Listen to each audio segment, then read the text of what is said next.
Uh-oh. We pressed the live button and not ready. Hey, Sarge. Howdy. Right, we'll get all the intros out of the way. We got Robbo, Sarge, Blair, Howdy. Bailey Woodworks, and Dr. Bob tonight. Tonight we're going to do something a little bit different. Bailey Woodworks is going to be up on the screen, and Robbo is going to yell at him. I mean, he's going to teach him.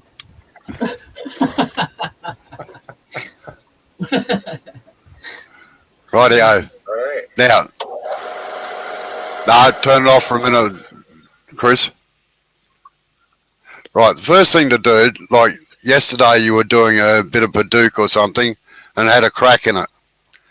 Now, the first thing you do is examine the timber to find out what you can lose and what you can't, right? Now, had I been doing that bit of timber, I would have put that crack at the top because you know that that is going to be lost when you turn the base out, right? And Yes.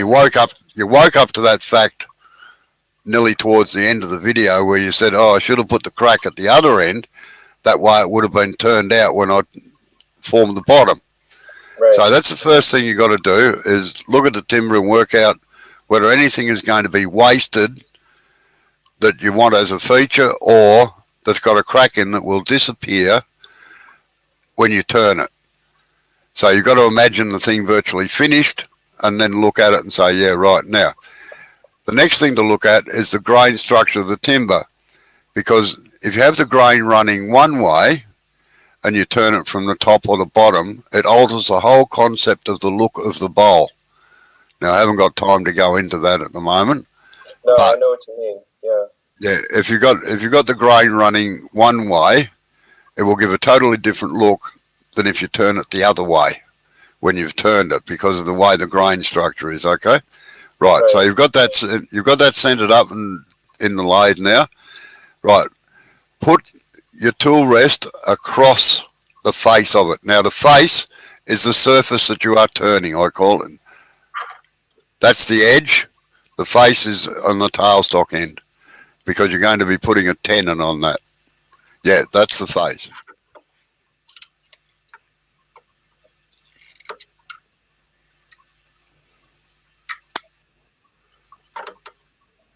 Now the face will become the bottom later.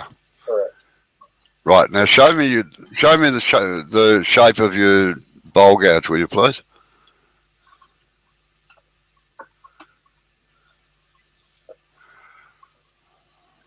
Right. Yeah. Now that's a swept back grind or an Irish grind. It's not an Ellsworth grind. An Ellsworth grind is totally different. So that is a good basic all-round grind. Do you know what the angle is on the nose at the front? Just out of interest? Close to 55 degrees. Okay, yeah, I generally run 45, but yeah, just hold it up on the edge and give us a look. That's it. Yeah, that's good. Okay, right. Now, just put me on full screen for a minute, please, Jay. Jay is our cameraman today. Right, this is basically the shape that you've got. Now, all your cutting is basically done off the tip here. It's never done on the tip, except in certain circumstances we'll get on to later. Good day, Effie. So you're cutting along this wing here. This is your cutting edge if you're leaning against the timber like that. All right? If you're cutting on the other side, naturally it's the other side, depending on which direction you're going. So what you want is to be cutting between about there on the tip and about here on the wing. So I'll get Jay to put you back on again.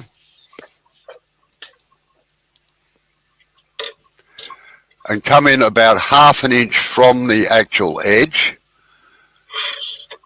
on the long side. So just turn your timber around there, right. You don't want to try and take too much off at a time. Now what you've got to do, there is the old rule of wood turning used to be 345s.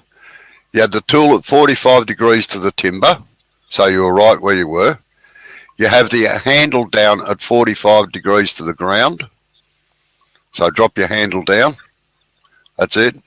Now put the flute at 40. If you put a straight edge across the flute, you roll the chisel over so the flute is at 45 degrees in the direction of cut. Yep. Okay. Now, just drag it across the timber and have a feel of how it feels with a lathe stock. It should be raising a little shaving.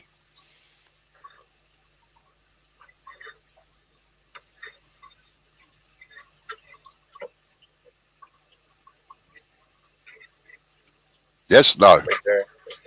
Yeah, a little bit. Okay. Rightio. Now, step a little bit to your right. So as you're out of the line of fire. Maintain that 45 degrees though on the handle. That's it. Okay. Right, now start, remove the tool, start the lathe up and tighten your tailstock and lock it back down again after you've started the lathe.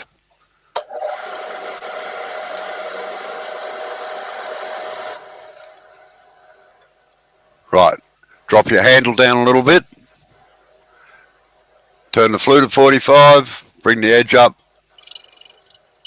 and cut.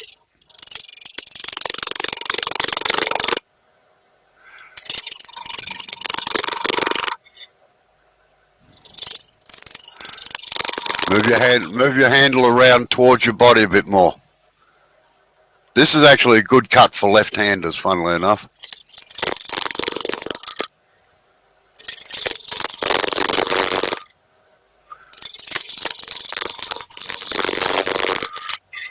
Now make sure you turn fresh air. Make sure you go right through to the outside, otherwise you create problems for yourself later. Drop your handle down a little bit more.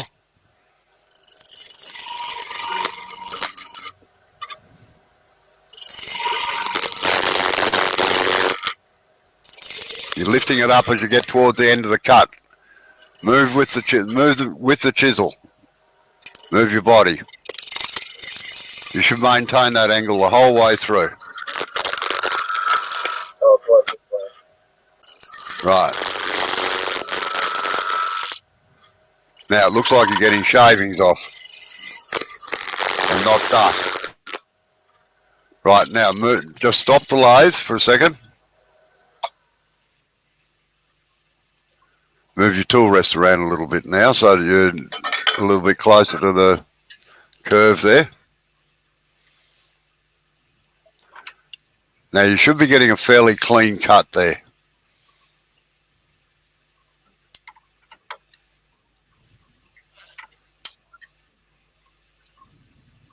Yeah, this is really clean here. There's a little bit of tear out up here. Yeah, that's all right. That's on the end grain. That's why. Yeah. Right. Rightio, start up again.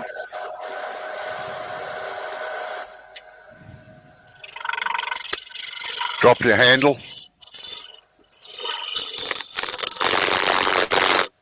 That's going to be the hardest thing for me to remember.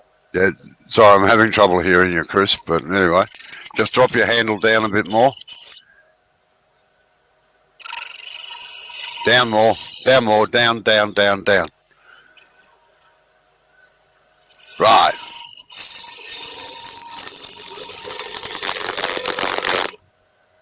Now you should feel the difference in the cut and hear the difference in the cut. Oh, And I can see it on your shirt. yeah. Yeah, that's totally different.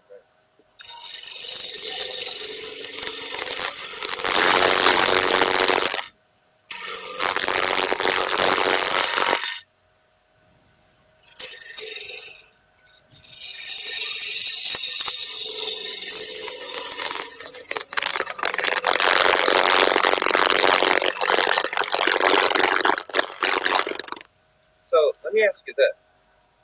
Yep. Is my lathe too low? Yes, it is. It feels very uncomfortable like that. Right, okay, just stop the lathe for a minute and I'll get Jay to put me back on full screen again.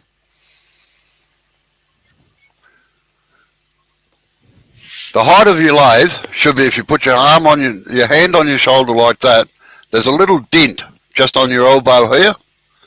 Now, if this is the centre line of the lathe, that should be right on that dent for mainly spindle work.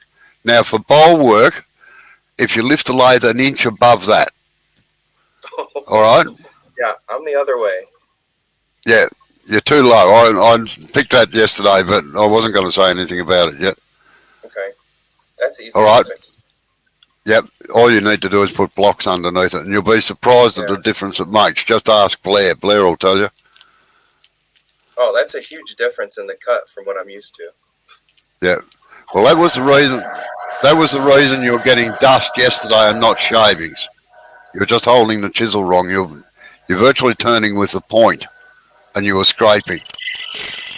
All right, Jay. Also, too, can I point something else out? Yep.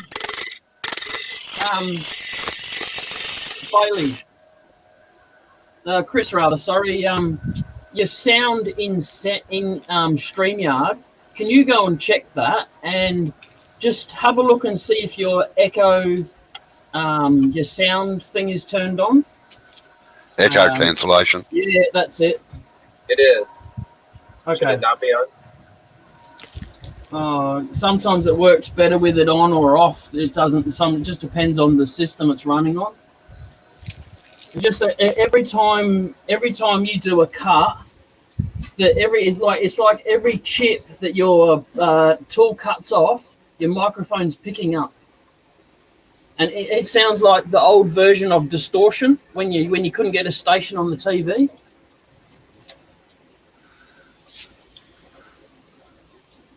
All right. I'll be back in half a second. And your time's up.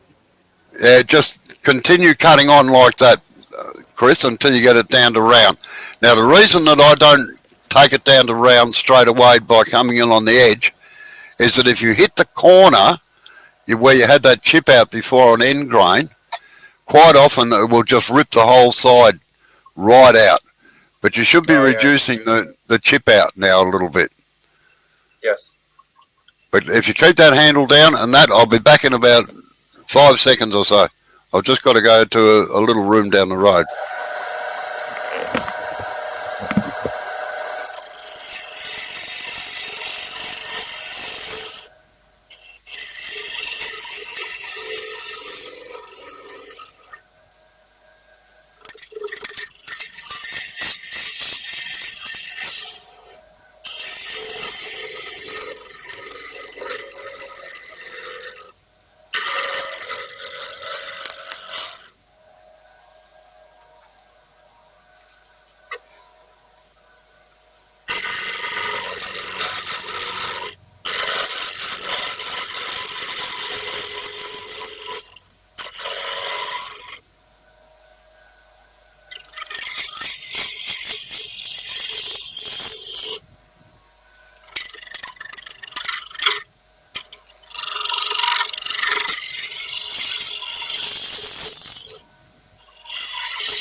Hey, you guys can go ahead and talk. Now you're making me nervous. Sorry, Chris. So maybe they just didn't want to interrupt Robbo. Yeah. I know.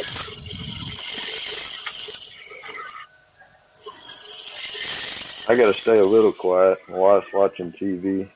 So. Right, now while it's like that, Chris, show me what you consider to be a shear scrape with the bowl gouge, all right? A shear scrape? Yeah.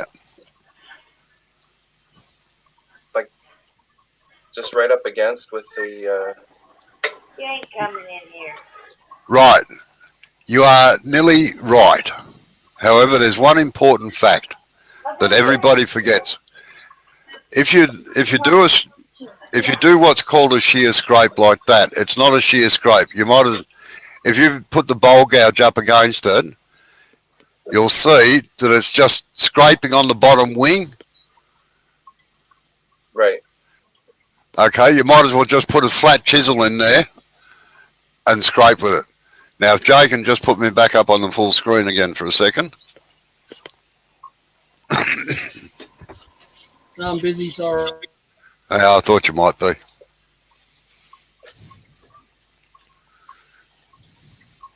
Right, now at the moment you're holding the chisel level like that, so it's just scraping on this bottom wing here.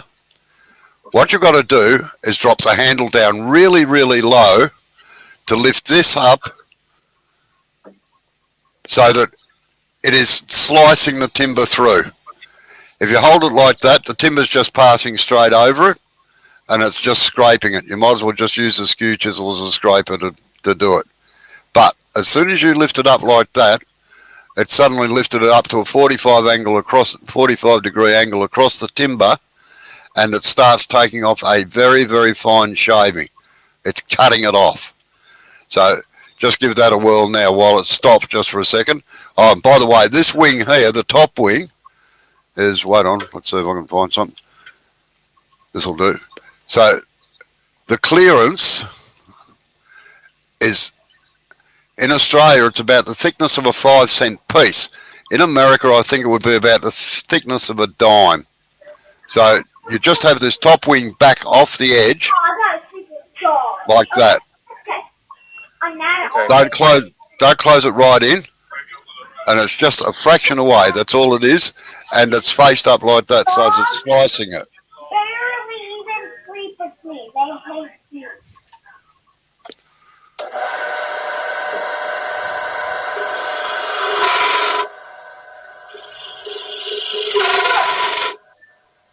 Just open the flute out just a fraction, Chris.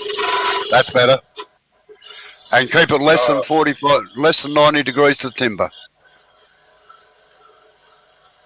Yeah, It should be it's like little tiny. That's it. Wings.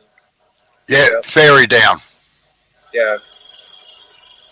And the finish behind it should be absolutely fantastic.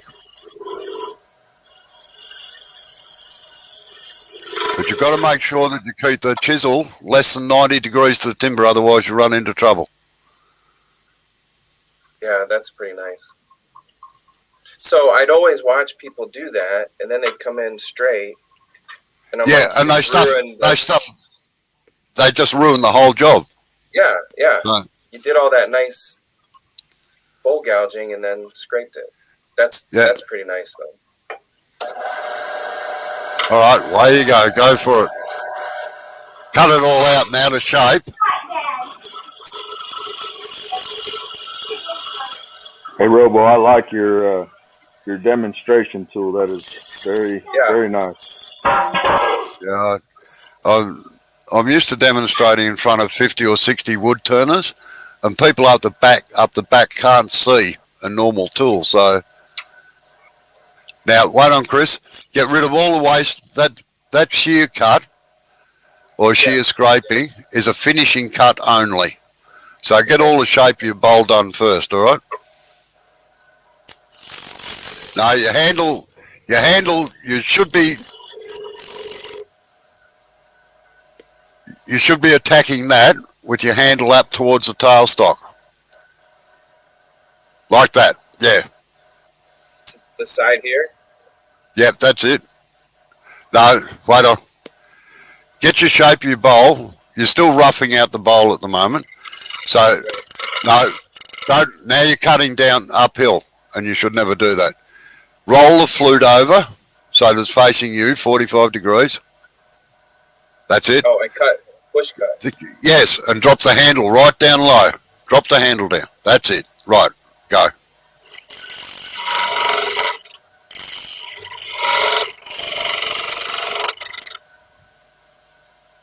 Swing it around until it starts cutting. Same as if you're roughing it out. That's it.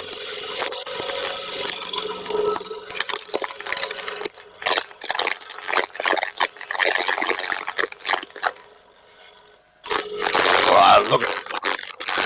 Right, now don't follow right through on the cut or you'll break the top off the bowl.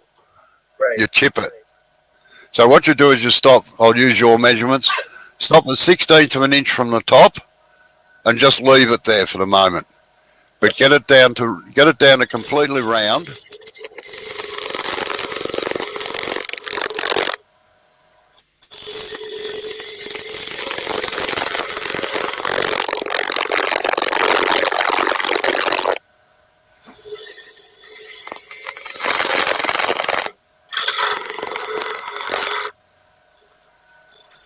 No, don't let the handle lead the blade.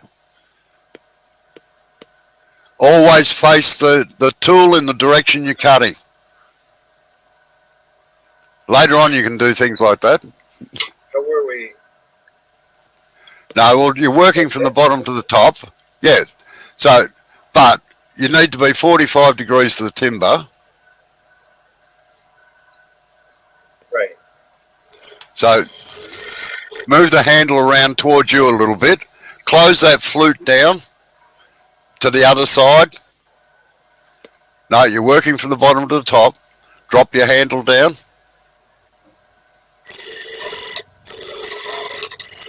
Now move the handle around towards you until it picks up the cut. At the moment you're doing exactly right. You're riding on the bevel.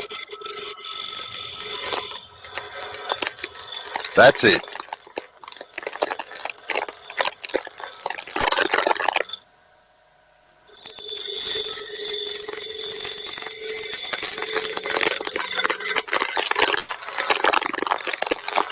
Now you can even start seeing by the shine in the timber that you're starting to cut it properly, right? Right.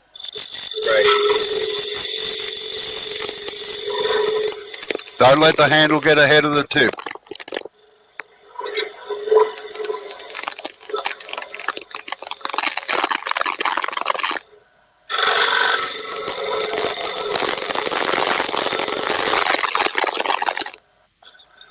Just take a bit more off there so you don't have so much hanging over the top.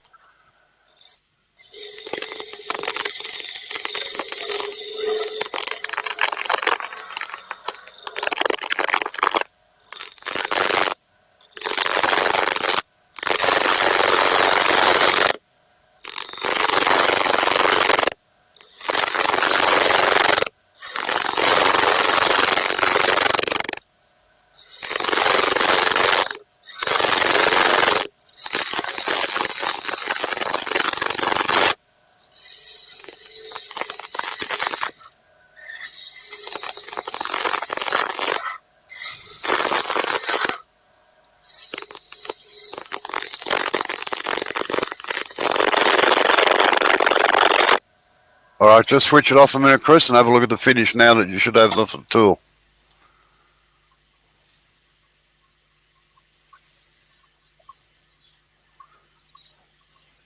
They're pretty peachy keen, eh?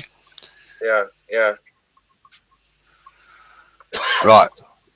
Now, bring your tool rest around so that it's all just clearing the long sides, all right? This way? No, bring it in parallel. Bring it in parallel with the bed of the lathe, but just right. Okay. Make sure it's got clearance around it. That's it. Now, what you're going to do is come back the other way from the headstock and take off those wings, all right? So that they disappear, so that you're getting it down to the diameter of the round section of the bowl.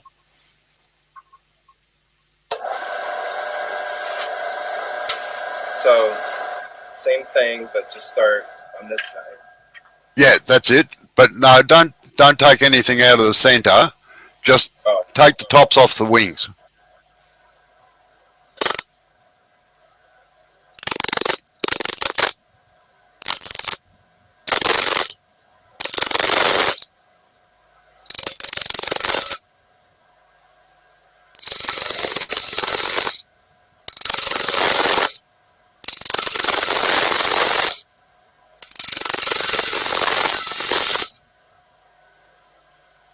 Right, now that should give you a nice clean edge up the top. Might be a little bit wobbly because of the unevenness in the timber, but you won't have any tear out on the grain.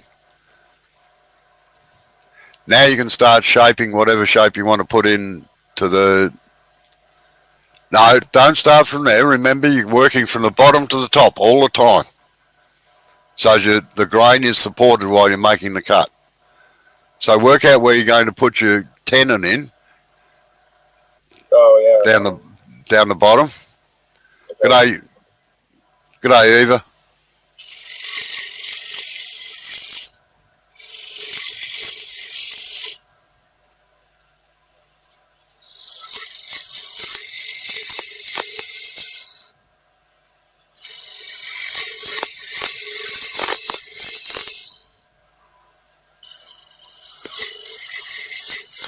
Can you just clean the flute off the chisel, please, so that I can see where it is? Right, up.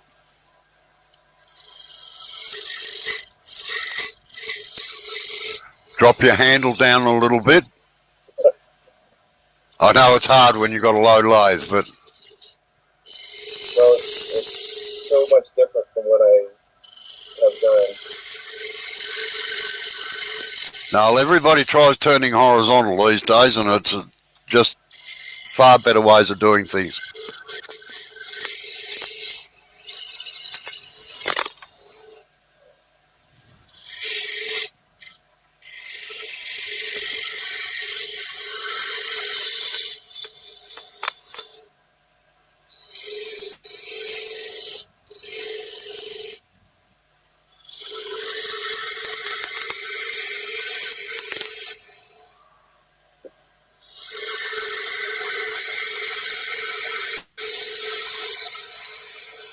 Now, you have far more control of the chisel if you sit the chisel against your side and you use your body to rock with it. So, I call it the Light Tango. You've got far more control over the chisel than just trying to hold it out by your hands.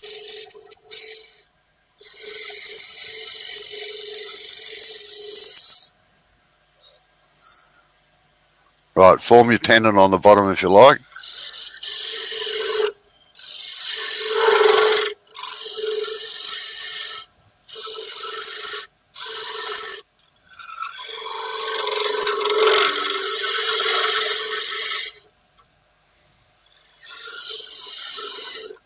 Alright, so if I don't cut with the point, how do I do the tenon? Right. I normally form a tenon with the skew chisel. Like I'll get the waste out of the way with the bowl gouge, and then I'll just get a skew chisel. What sort of chuck have you got, please? Just turn your lathe off and give me a look. The chuck? Yep. Right. Just hold it still a minute. Turn it back towards you just a fraction. Right. It's got parallel sides down the inside, right? It's not a dovetail on the inside. Correct. Right. Okay. So, right. Now to get the right size of that, just get your chuck key and close the chuck or turn the chuck around. That's right. You've got levers on yours. Now with those gaps about 3 millimeters apart, sorry, an eighth of an inch, that is a true circle. That's the size you're aiming for, which I think you'll probably find is 2 inches. Yep. Beautiful. So form your tenon, but there's no dovetail on it. It's just a straight right angle. And make sure that the front of your jaws register on the base of the bowl, that it's a nice clean edge in there and flat. On here. Yeah. Yeah. Okay. Now with the skew, come in like from the edge.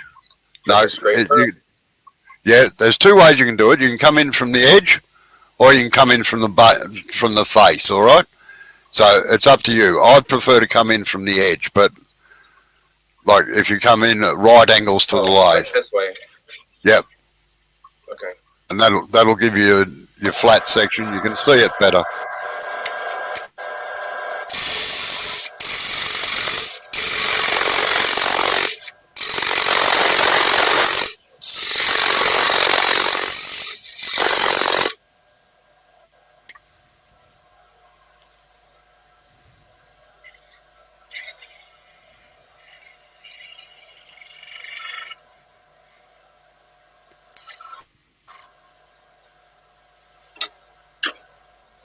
And that's good. You trailed the pencil. I hate people that just poke the pencil straight into it.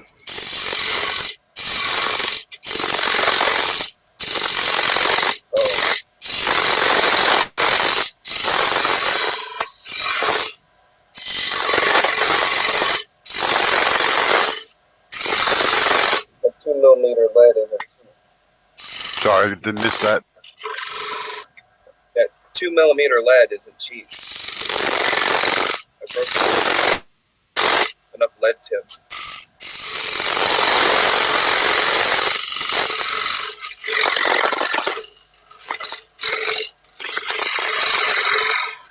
Now you can also use a parting tool if you want to for that.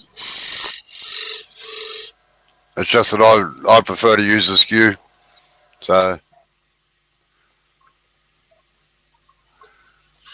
now you've got to make sure that that's flat, parallel with the lathe, not got a little dovetail or anything on it, and that it's flat on the base of the bowl.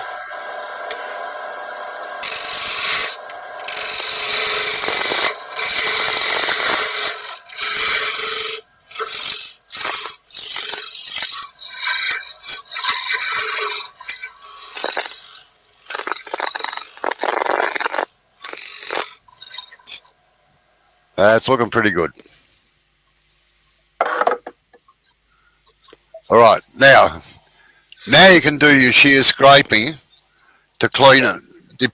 Depends how clean the bowl is itself. If it's fairly clean, I'd never worry about shear scraping it, but I generally cut pretty well too. So Yeah. just examine your quarter grains and see what they look like. It's got no flat spots or anything. I just got this ridge right here. Yeah, all right, well, just move your tool rest around and just clean that edge up a little bit if you like. And then you can shear scrape to get the finish that you want on it. No, you're moving it the wrong way. Turn your flute towards the direction of travel.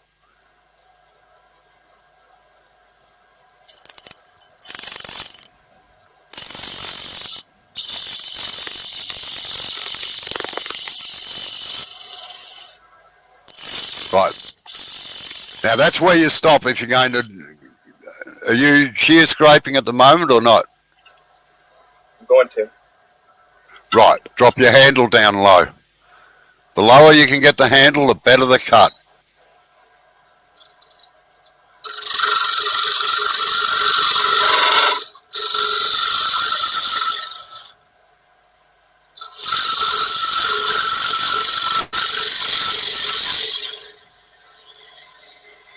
Now the advantage of the shear scrape, Chris, is that you can go either way. You can move it up a hill or downhill. It doesn't matter.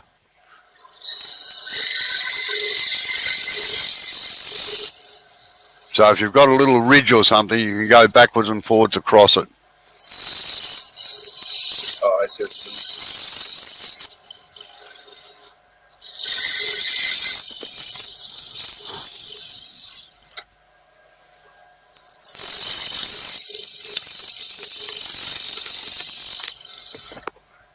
Now, as I said, this is a finishing or refining cut. You're refining the shape and you're finishing off the thing ready for sanding. Examine it and see if you've got any tear out or anything in it.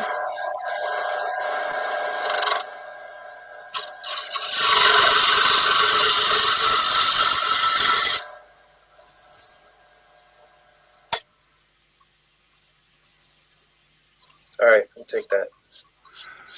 Rightio, get some 120 grit sandpaper and sand it up. G'day, Sid. G'day, Dark.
Righty-o, switch the lathe off, Chris, and have a look now.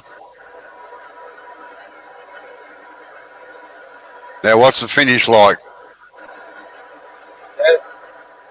That is really nice. No tear out or anything in it? No.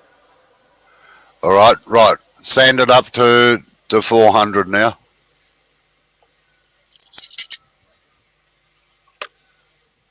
That is probably one of the cleanest ones I've done so far.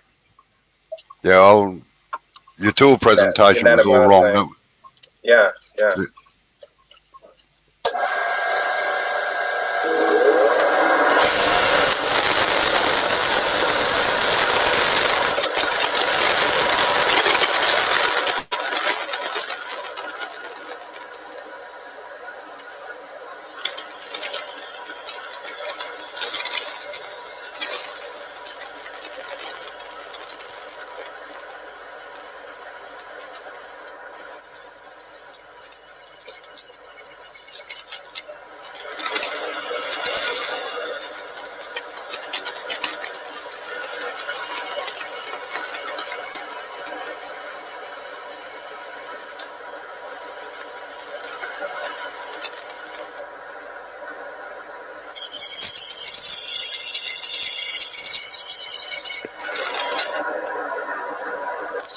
Now, Chris, just always be careful putting your hands on a bowl. That edge that's up near the top of the bowl, that rim around there can be that sharp that it'll act like a razor blade. So the first thing I generally do is just give that a touch with the sandpaper just to knock the edge off it. That way it only burns you, it doesn't cut you.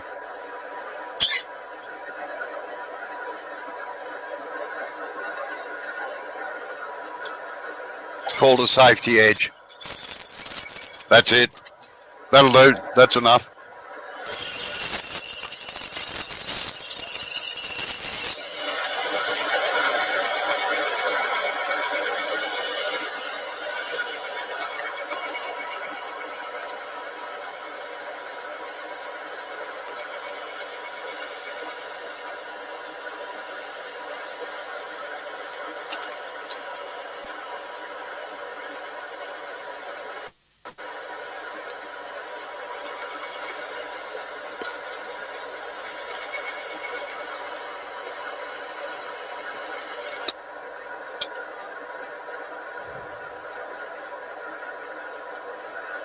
Well, it's starting to look pretty good.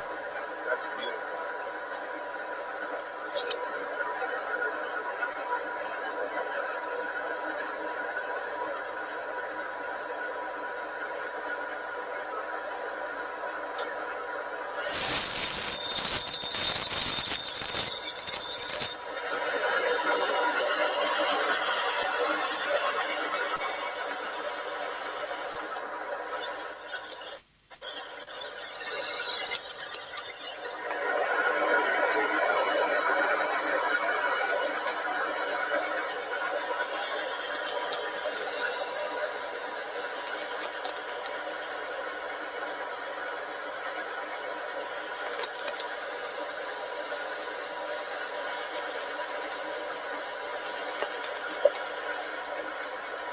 Ah, that looks really, really good, Amber.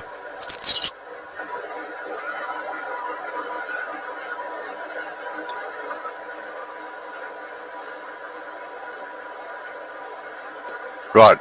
What grit are you up to now, Chris? Is that the 400? That's 320. I'm out of 400. Oh, okay. Well, right. That's Now, pretty good. Jay, if you get a chance, can you put Chris up on full camera, please?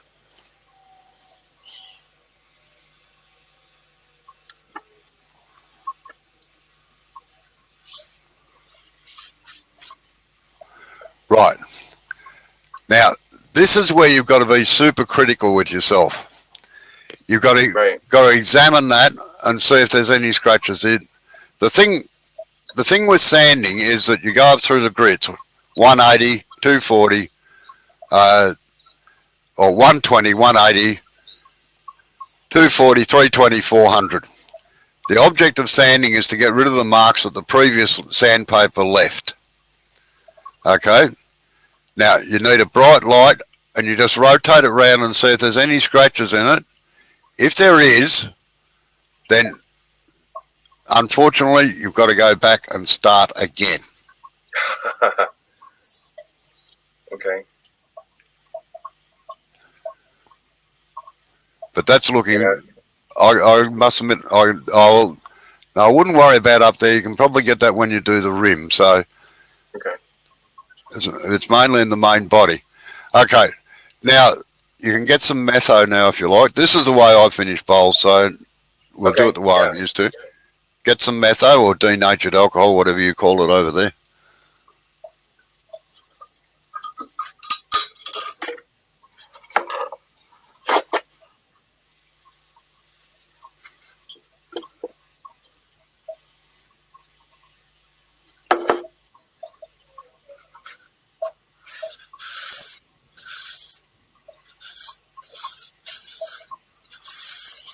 Well, that's going to come up nice when it's done.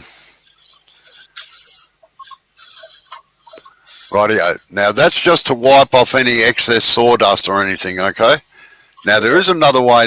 There is another way that you can do it. If you pick up a handful of shavings off the floor, make sure it's got no dirt or lumps or anything in it. The shavings take off the sawdust? Yeah. You should have a pile of shavings down on the floor. Right. Now, start the lathe up and push the shavings against the bowl.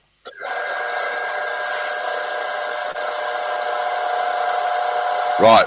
Move it around. Move it backwards and forwards across it, like you're polishing it with a cloth. Right. Now, that's called burnishing. Okay, that'll do it.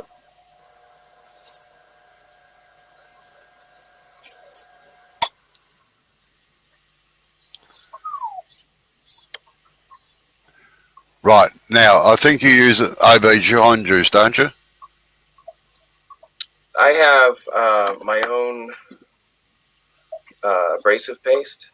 No, forget about abrasive paste. You don't need any abrasive paste on that. No, I don't have shine juice. Oh, but no, you're right. What do you normally finish with? Just the abrasive paste. Right, abrasive. Some car wax, maybe. Right. Abrasive paste is not a finish. Yeah, I don't have a finish then. Right, okay. Sometimes I've used this. Okay, oh, well, that should do. All right, just put some of that on. We can soon rub it out if it doesn't work properly. That's the advantage of wood turning. If you make a mistake, you just rub it out. We'll get this part finished and then we're going to have a general chit-chat for 10 minutes while I have a cup of tea, all right? Yeah, and I'm going to see if I have some blocks to move my lathe up a little bit.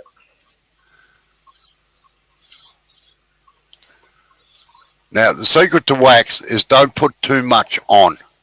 Just cover it in a very, very thin film.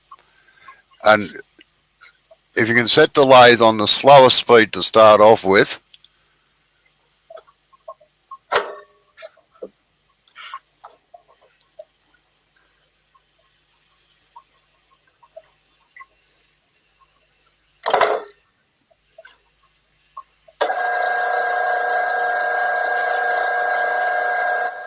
See you later, Eva. Now, just spread it out very lightly across the top so that there's no lumps or streaks or anything in it.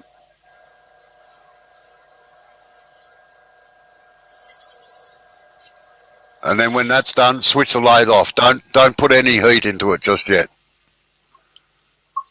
Right. Okay. Now, while that's drying off a little bit, you can lift up your lathe. I'm going to make myself a cup of tea. Jay can put his thing back on and we'll have a general chit-chat for 10 minutes while you do it. Okay.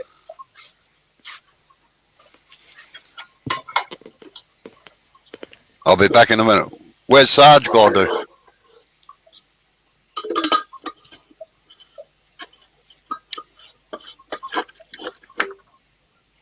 That's looking reasonably good too, Blair. I haven't been watching you do that. Well, haven't been able to see you, so. All right, I'll be back in a couple of minutes. I'm going to make a cup of tea. Sounds good.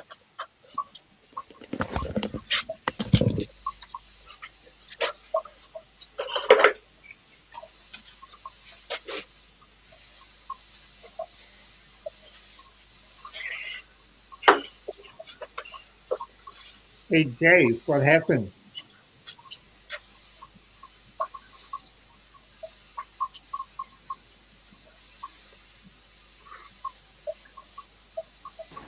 What's going on? Oh,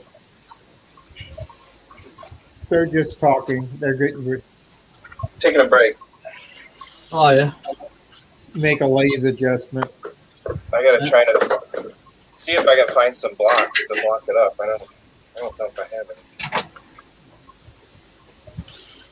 That came out all right. Yeah, it's nice. You just froze there. The camera froze Yeah. again.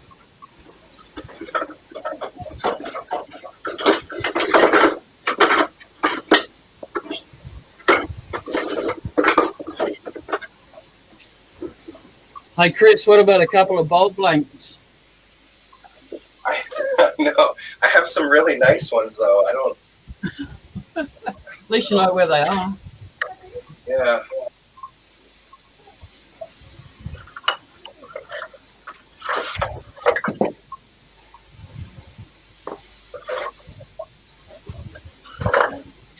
I don't know. And the problem is I need to go up like, oh, I guess it's only 2 inches or so. 3 inches. Hey, Jay, Yeah. I'm going to turn this off and then go up in my room. I'll be up in a minute. No worries. Yeah, nice bowl, by the way, Blair. What wood is it? This is alder. Okay. And then with that knot right there, I put in some Hadoop shavings. Yep. Nice. Is it hardwood or soft? Medium. Yep. All right. I won't let you back in when you come back. All right. No, it's all right. I'll be another 3 or 4 minutes yet. Kettle hasn't boiled. Yeah.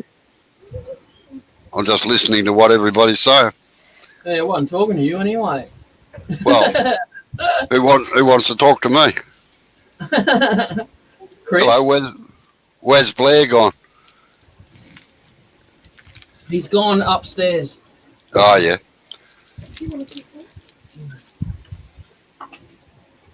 And Sarge has disappeared too.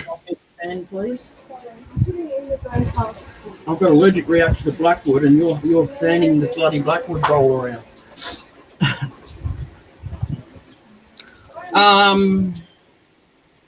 Yeah. Just I'm very limited to the people I can have in here until I pay for it again on Friday. So yeah, you can have one, Sid, but other than Sarge coming back in, no one else can have a link. No one else can come in, sorry.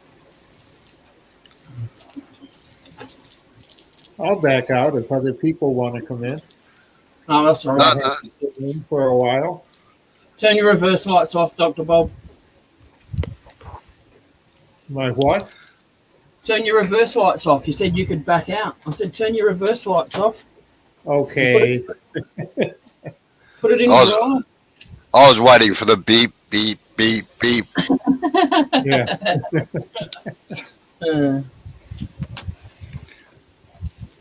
So am I teaching him the right thing, am I, Dr. Bob?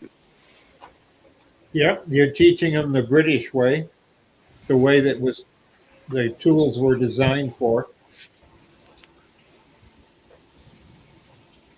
At least that's how I was taught when I was a kid, and if I got it wrong, I got my knuckles whacked with a ruler. Oh, geez, I always used to crack my students with a skew chisel. Mongrel. All right, I'll be back in a minute. Kettle's just boiled.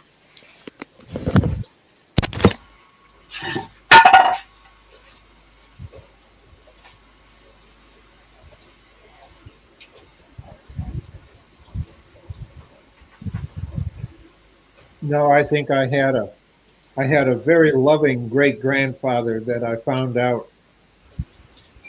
I thought he hated me, but my grandmother kept saying, no, that's just the way he is when he's in his shop.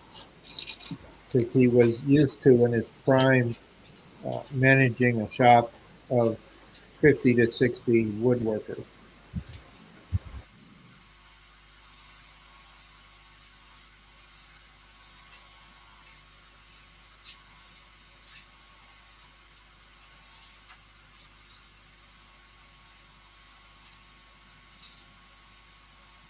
Jay, what stopped you?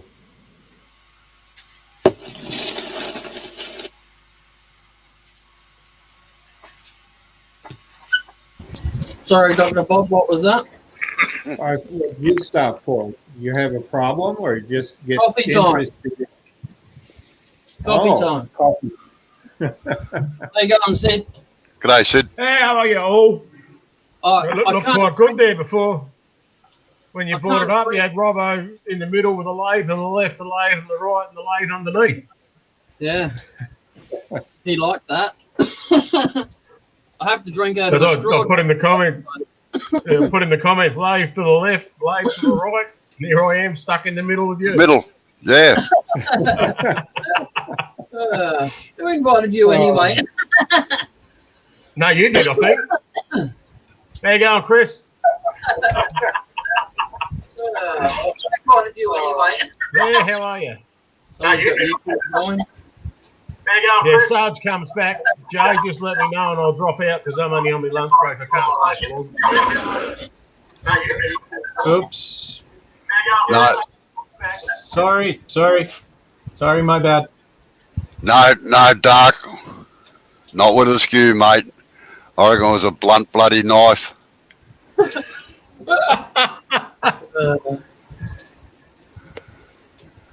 I heard they had to use a swing saw. No, power saws weren't invented when I was around.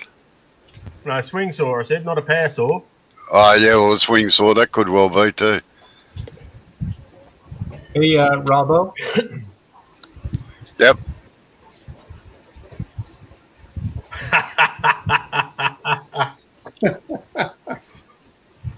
Oh, dear. So what's that one, Blair? Is that a Jaffa cake?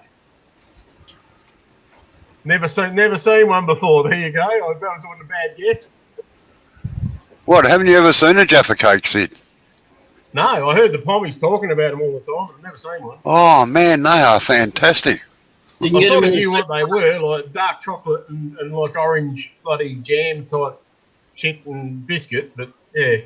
Next time you're down in Adelaide, go to Woolies. They stock them. And Right. I don't go down the sweet aisle very much in Woolies anymore. Oh, there you go. Look at that. Beautiful. A diabetic's night. Just hold on a minute. I've got to ask Chris a question here. Is it nice and stable, Chris?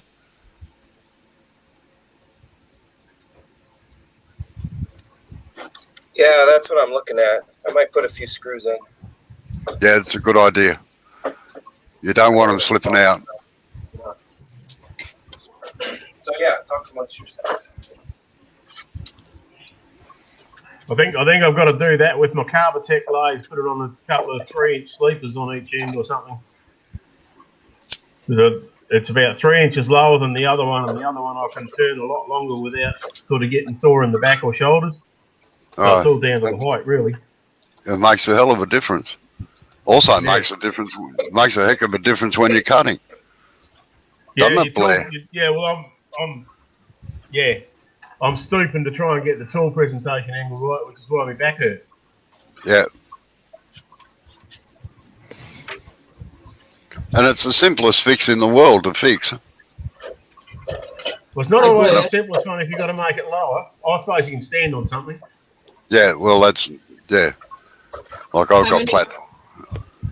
Go on, Jay. I'm just going to say something silly to Blair. How many cheat days are you allowed to have a week, Blair? Or do you have one for every day of the week? You're muted, Blair. You left it on mute deliberately then, I reckon. That's probably why. I just said I'm not answering that. I had the day off today, and like I said, I went to that shop and they had them, and so. Is that was the end of that? Is that one of those shops that your wife didn't go into with a picture that says "Don't sell this man chocolate"? Cool. Yeah, unfortunately. I sort of have that issue too. Like, one of my favourites is there's a brand of biscuit over here, Arnott's, and they make a savoury shake, which is I really like. And if I open a box, I'll empty it. So I just don't buy them anymore because they're just all carbs.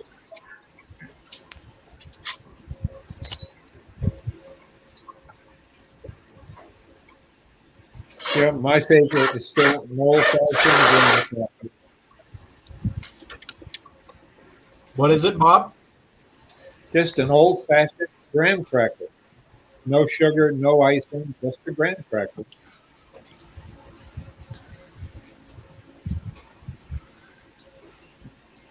That'd be like must admit, I like Sayo biscuits with butter and cheese on it. Or butter and... I like them Vegemite butter for me. Oh, yeah, Vegemite or Pex paste as well. Oh, you're showing your age there, Robbo.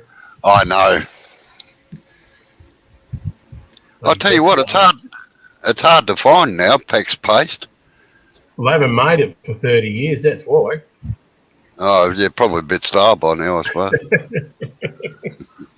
Robbo, did you see Dark's comment?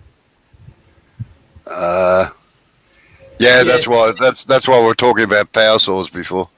Oh, okay. Yeah. Robbo answered that when you were changing between computers. Yeah. And Sid reckons no, swing saw.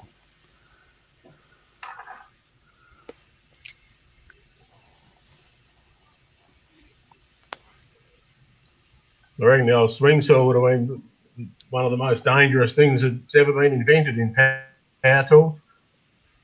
Yeah, but I tell you what, there's still quite a few fellas that use them. Yeah, I know. They're probably not so bad for ripping down logs, but when they're using them for cutting down trees. Yeah, no, one of my relations has actually got a horizontal one that they use for clearing scrub. Yeah. My grandfather had one. He only ever used it for cutting posts, so he'd lay the logs down on the ground and run it down to cut posts. But it had a pivoting head on it, and they could swing it horizontal to cut trees down as well. Yeah. He said he'd seen guys with no legs as a result of a swing saw. Yeah, ripping is really bad because the blade can grab and drag the saw right along the ground and run you over. No, this was kicking back off a tree. They were cutting the tree down horizontal. Yeah. And he was standing in the wrong spot. The blade kicked and just took him off at the knees. Ooh.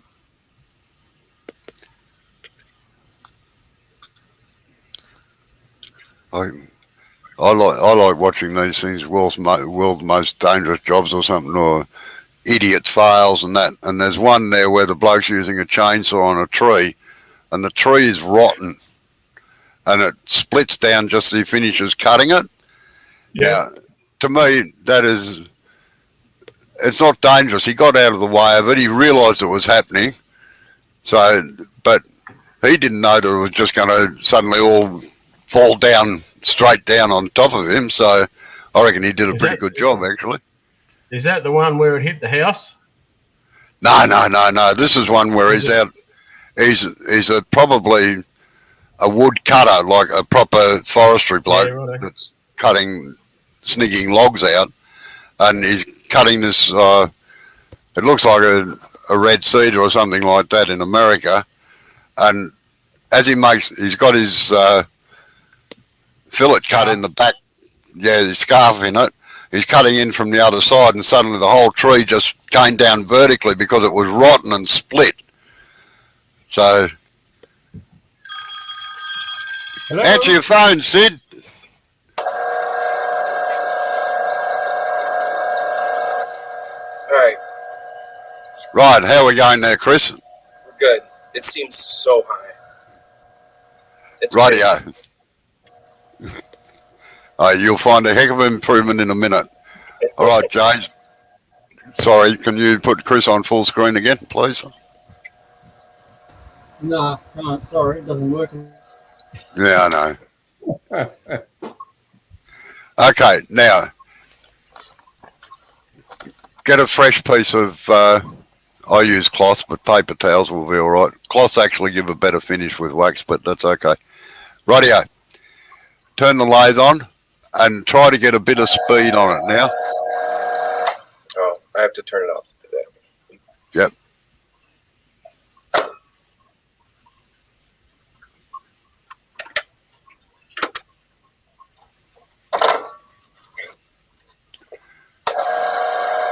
All right, now push reasonably hard and work the wax into it.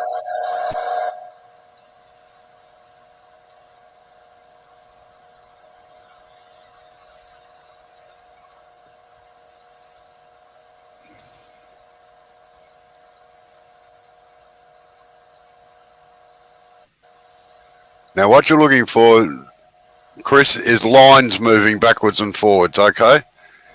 And you've got to get those lines to disappear as you're working it.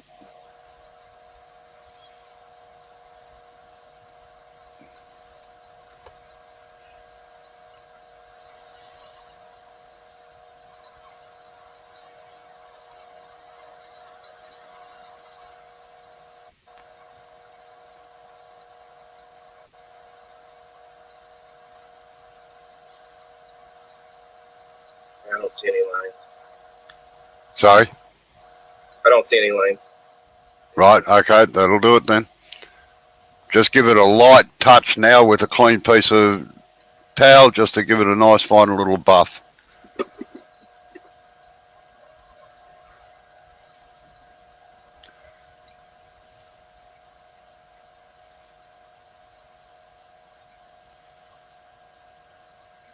Beautiful. Now, just a little aside, always be careful using coloured cloths because some waxes will pull the dye out of the cloth. Yes. Okay, you ready? Blue or green. Yeah, I'd normally use white. All right, you can take it out, turn it around and put it on a chuck now. Now don't drop it on the bed.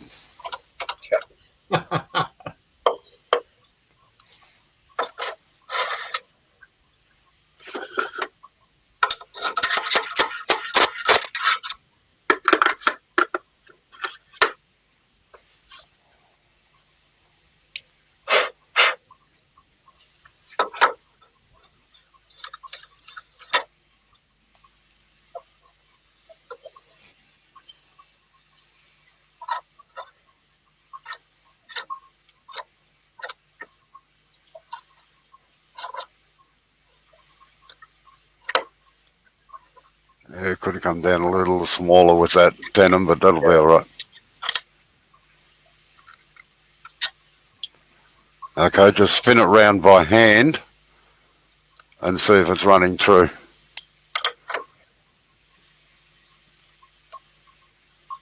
Yeah, it's not bad. Good. You can bring your tailstock up, tighten it in, and then tighten the chuck again.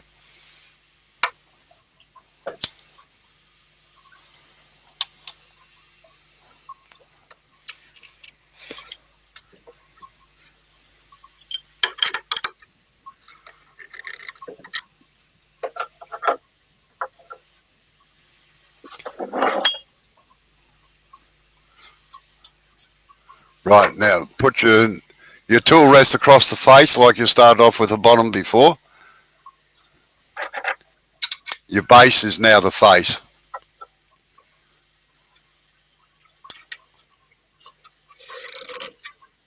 That's it, good. Now just do a facing off cut the same as what you did on the base.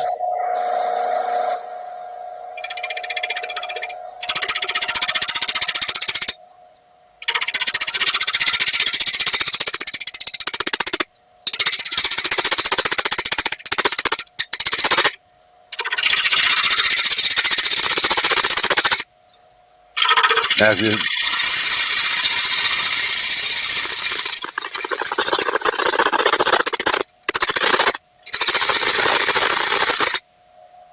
normally when I'm doing that cut, I start right at the outside edge and I do what I call a push cut, which is just, no, you have your chisel the same way as what you had it before when you're doing the facing cut, with the handle right out away from the tailstock, 45 degrees out from the lathe. Okay. And you just do a push straight towards the headstock. With the tool the same way. Yeah, just push it straight down. No, don't let it. No, you're moving it in. You just sit the wing against the thing and push it straight towards the headstock. No, not crosswise. Just hold the tool there with your hand, with your left hand against the rest, and slide the tool through it down towards the headstock. Don't move the tool sideways at all. No traverse. This way.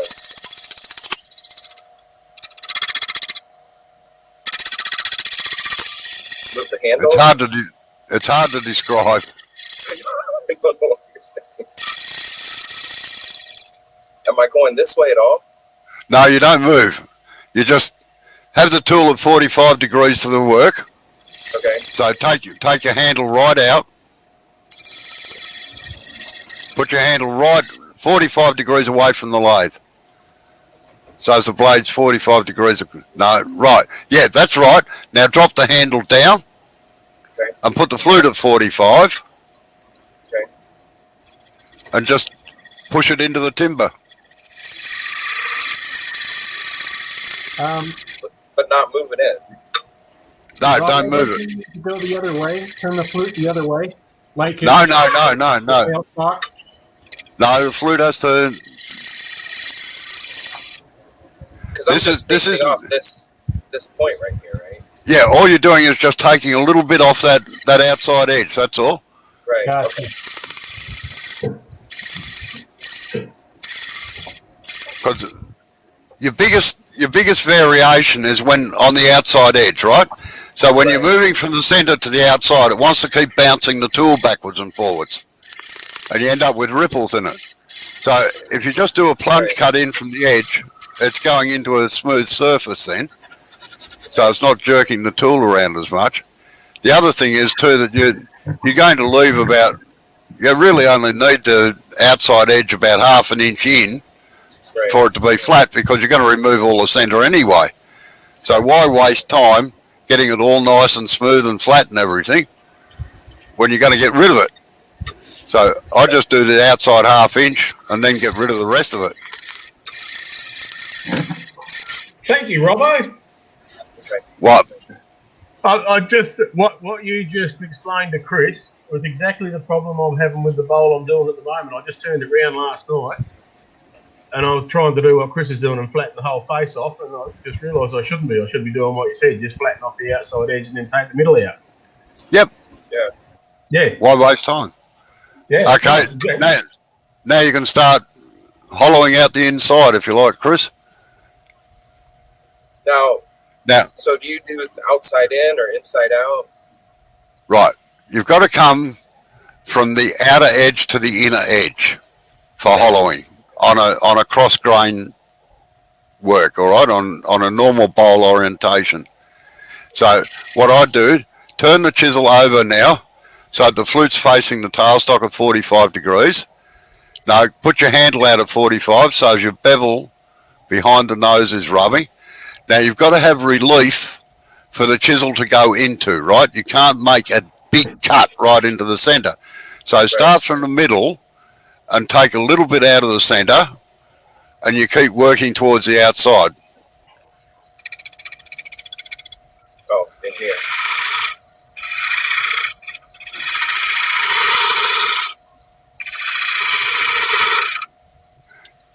Now, basically, if you start following the outside shape from when you're doing it there, pretty well by the time you get to the edge on a bowl that size, it'll be finished.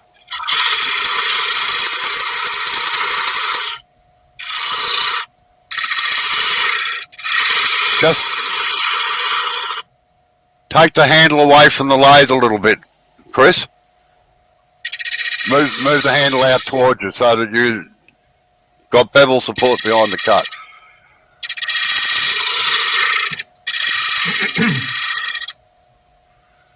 No, you nearly, yeah. Just open the flute. That's better. That's it. Right there. Can I lose it in here though?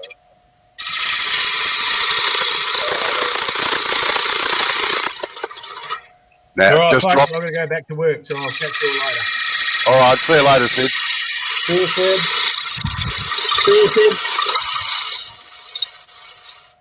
Right, just drop your handle a little bit, Chris, if you can.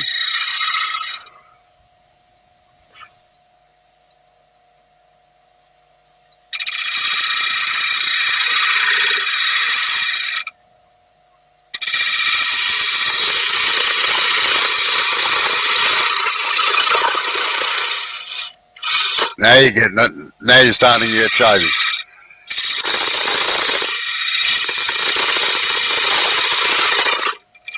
It seems like it's cutting on the tip though. No, it shouldn't be. It should be just cutting off the tip.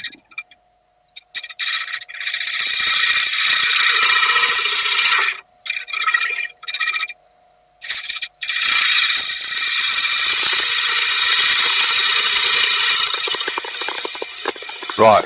Now, see how you're forming a cone in the center there because you can't take the chisel right through towards the center. Right. Turn the chisel over with the flute facing that way. Get the handle right round towards you and just cut straight in towards the center of the bowl. Yep, From out. like that.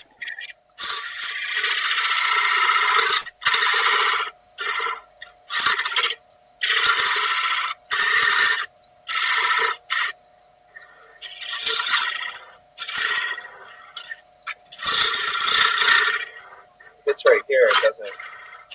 Yeah. Can I pull it in this way? Yep. That's it. Okay. Now you can go down into the center a little bit to give yourself relief for the next time you come down in there. That's it. Right, now start working from the outside again.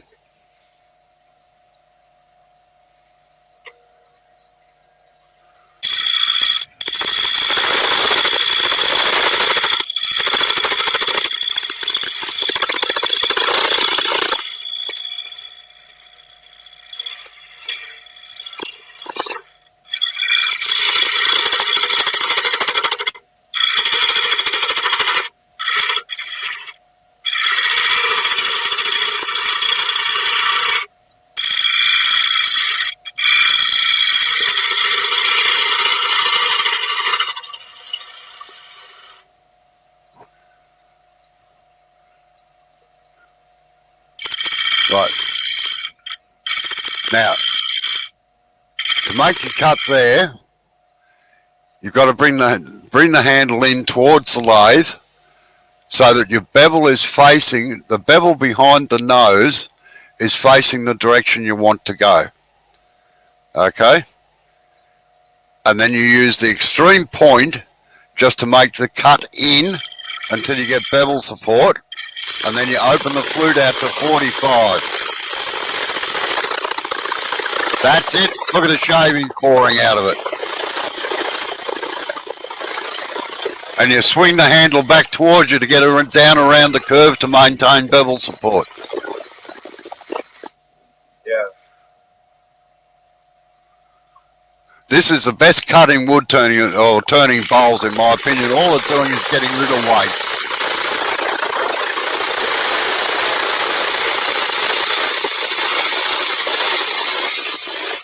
Right. It doesn't matter what the finish is. Sorry, I can't hear you above the noise.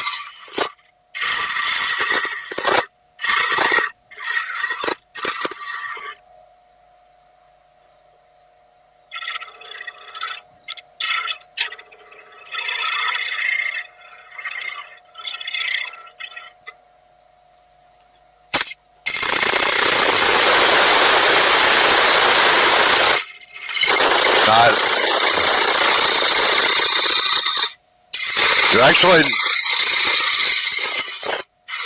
You're actually lucky you didn't have a catch there, because you had the flute completely open. The flute is completely shut when you make the initial cut. So the flute should be vertical. Like, that's it, like that, completely shut. All right. I'm at the max I can do with the tail stuff. Right, now, it pays just to have a check of your depth by about now.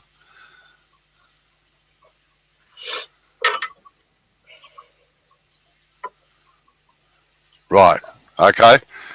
And tighten your chuck again. Every time you stop the lathe to inspect something, always tighten the chuck. Particularly on wet timber. I know this isn't wet, but... Right. Right, you can probably take the tailstock out of the way now if you want to.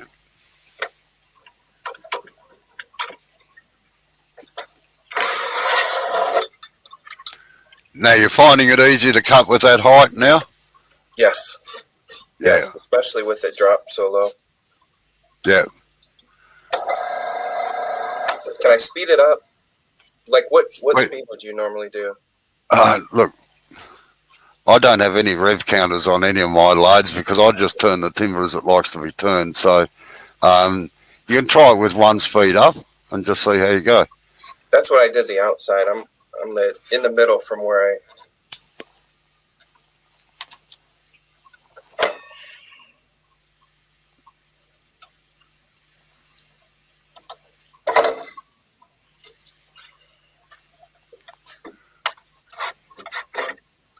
So I'd start getting the outside of the bowl done first, like the outside of the inside. I know that sounds Irish, but you know what I mean.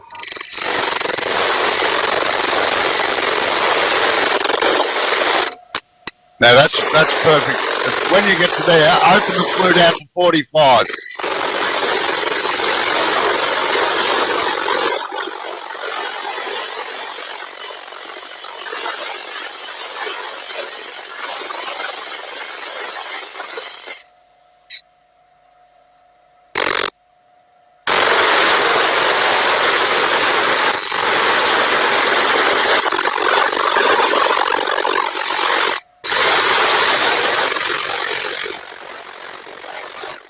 Oh, look at the shavings coming out of that.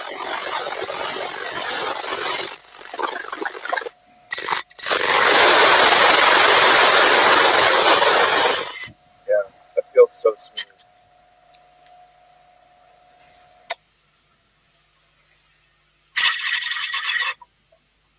Yeah, still pretty shallow.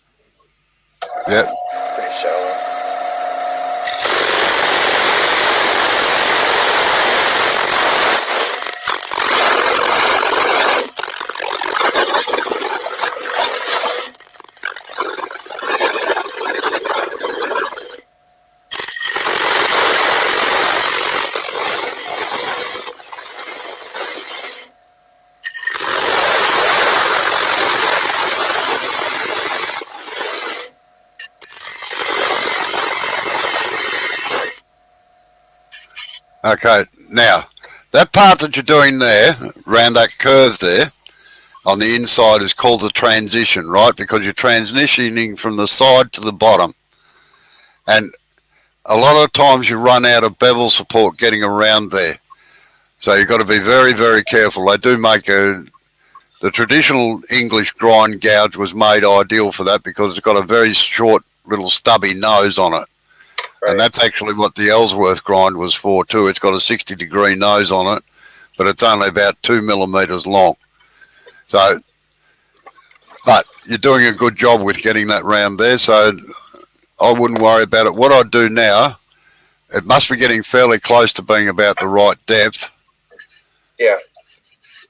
I'd get rid of the middle bit. Now, with the center bit, just leave the lathe off for a second and just sit your chisel on it. Right. Now, that's near perfect, all right? But you just push it straight down the side of the thing. Don't try and traverse until you get down near the bottom where it gets a bit thicker. Then you may have to slide it sideways towards the outside of the bowl. But if you just push straight down, you're pushing all the force into the headstock, which is the strongest part of the lathe, okay? Right.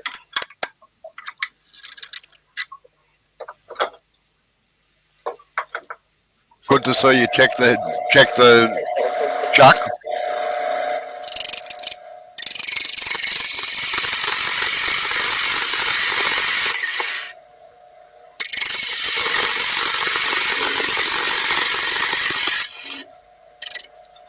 The shavings are completely different from what I used to. Oh yeah.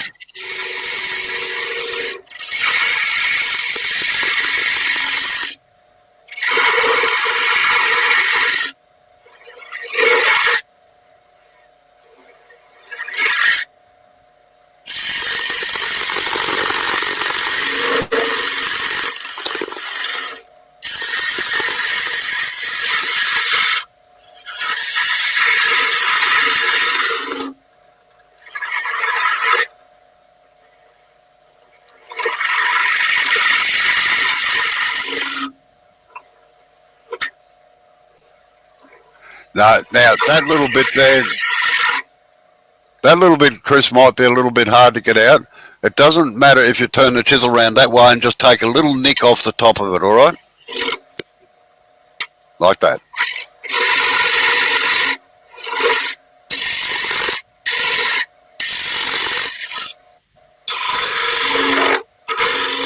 Now, you'll probably find it's easier to make a horizontal cut here, like have the chisel horizontal.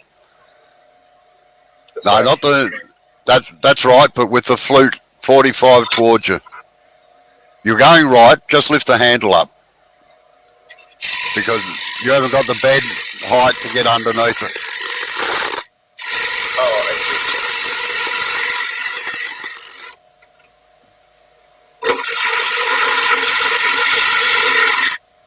Now you can also, from there, you can start dragging towards the outside on the transition there to start bringing it down to level. But make sure your flute is 45.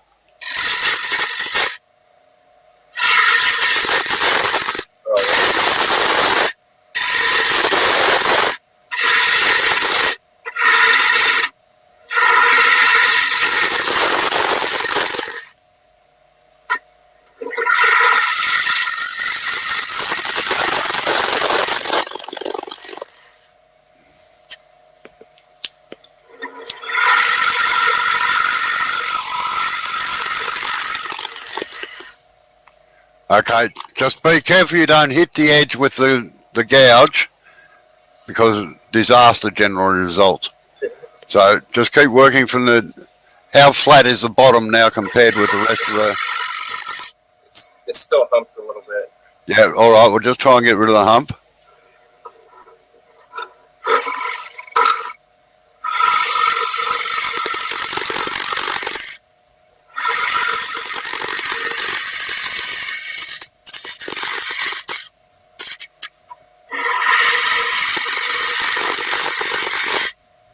Now just be careful you're not taking any from the outside. Just get rid of the hump to bring it in level with the think what most people do is that they start the cut on the hump and then make it deeper as they move out. So they're making the hump bigger and bigger and bigger all the time. Right. That's pretty flat. Okay, right. A little bit thick, but. Oh, we'll get rid of that in a minute. Now, have you got a scraper? So I took no, I don't have a scraper, but I took my round scraper and made a round skew. Right. Well, that will do. That will act as a negative rate scraper. That's about the angle that I have. Now, I'm not being rude. That's a cheap Chinese chisel. Oh, it's absolutely, yeah. Yeah, so you're going to be constantly sharpening it, all right?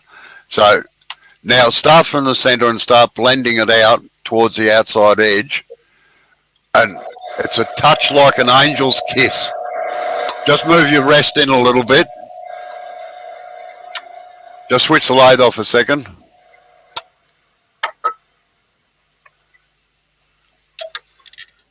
Now angle the rest inside the bowl.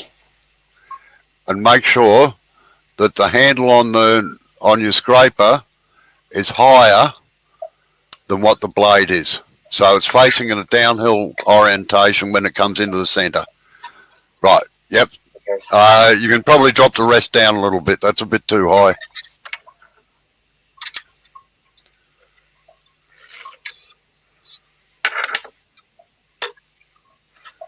Yep, perfecto. All right. Now just watch out that you don't run the corner of the chisel into the edge. So you're going to be moving the handle right out this way to get around down around that corner, all right? Like that. Actually, I'll do a thing that I did with Jay. Have you got a black texture color there? A marker?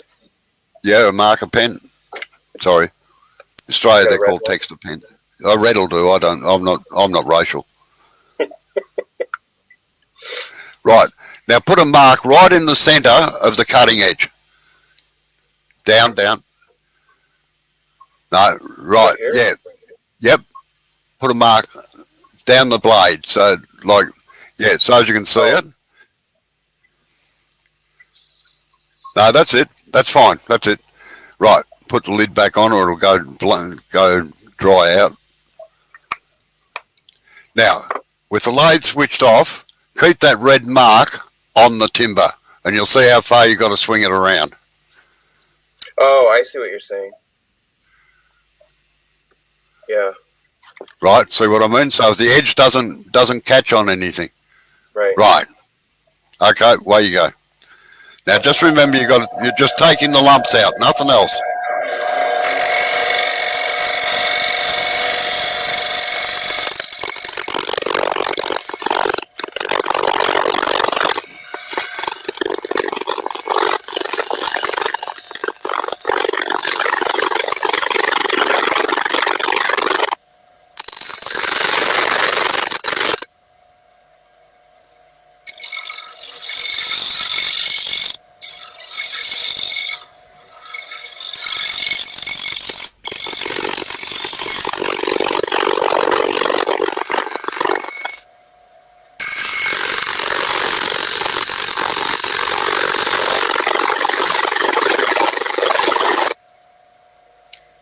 Right, just have a feel of it and see how it's going.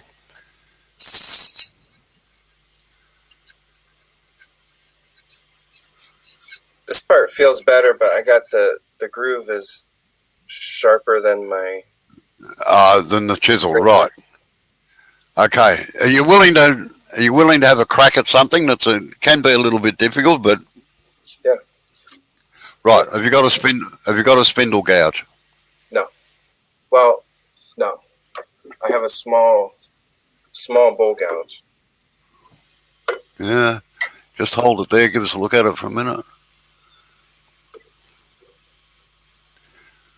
Yeah, that might do it.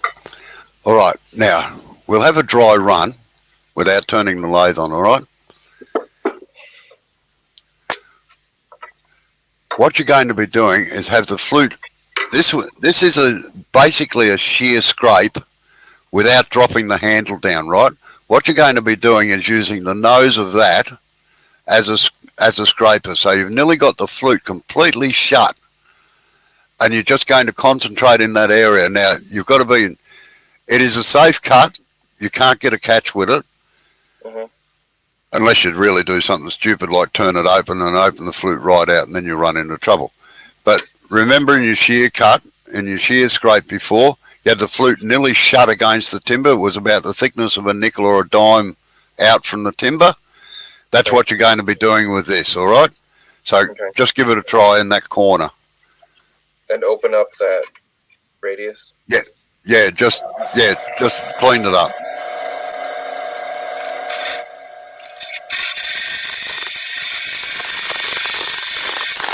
Don't forget to swing the handle around. You don't want the edge running into it.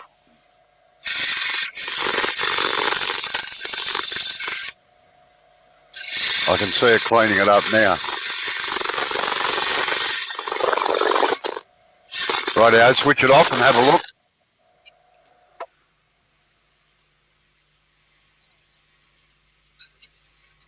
A little bit better. Yeah, right. Well, just work gently. Yeah, just work gently on it. And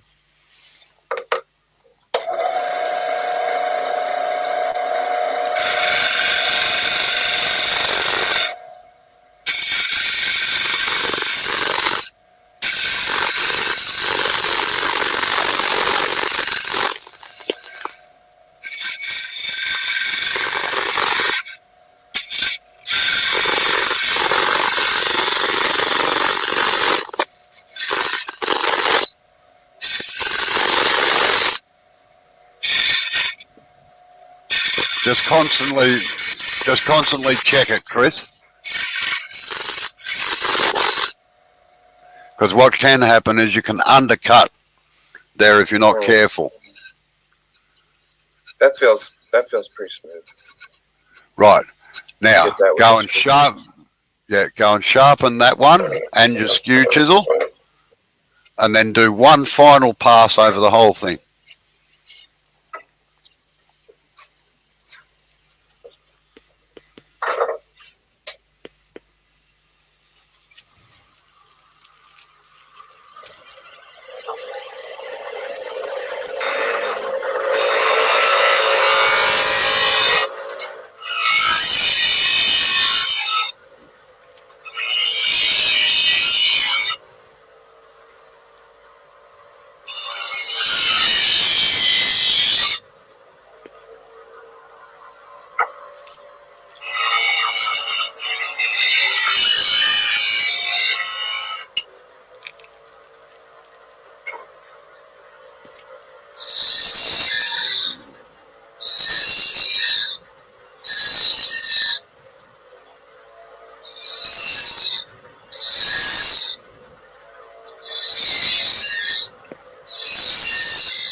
Now, I'd probably just do the bottom with that, and then get your bowl gouge and do around the transition and then up the side, all right?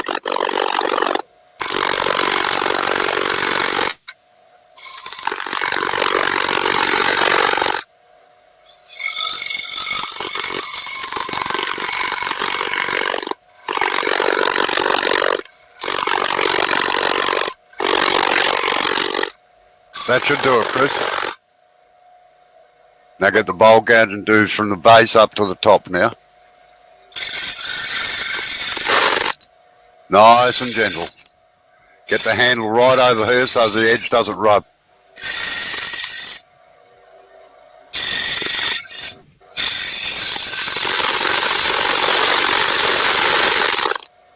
That's it, leave it alone. Now you should be right to start sanding it now. Yeah. That's pretty smooth. Right, start with 180. Sorry, 120 or 180.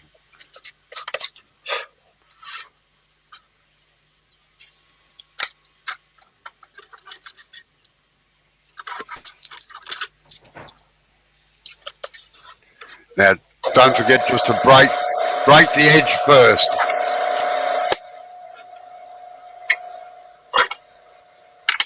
G'day, Amy.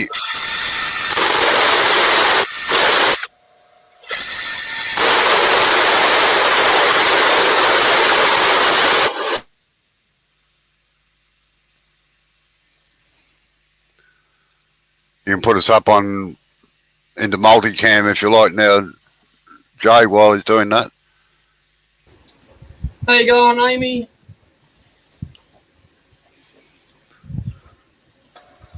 He's got the same fittings on his dust extractor as what I've got on some of mine. The good old Ocky strap.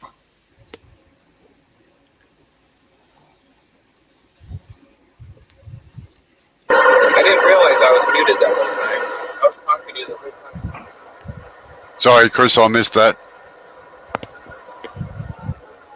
I said I didn't realize I was muted that whole time. I was having full conversations. No, that's all right. Jay muted it, that's all. Oh. Yeah, it's getting a bit noisy.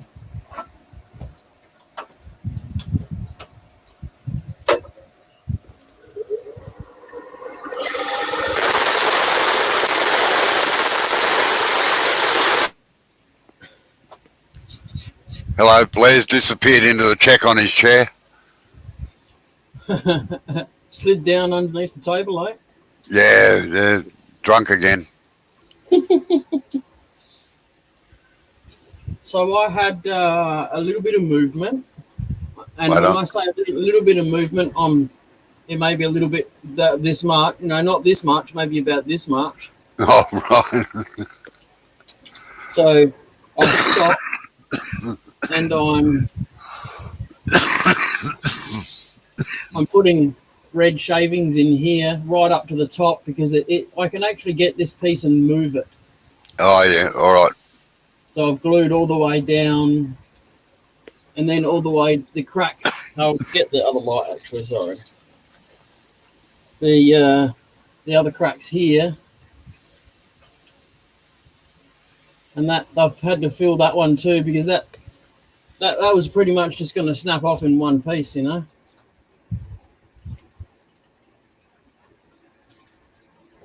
And I'm not having it.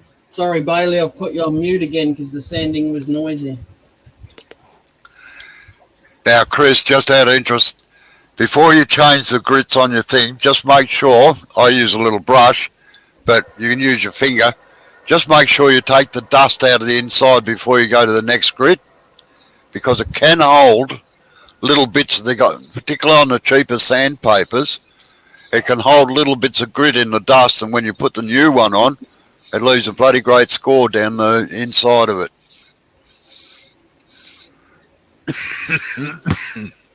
I've actually had that. I've had that happen before and did not know what caused that. So. Well, that's what causes it. Yeah.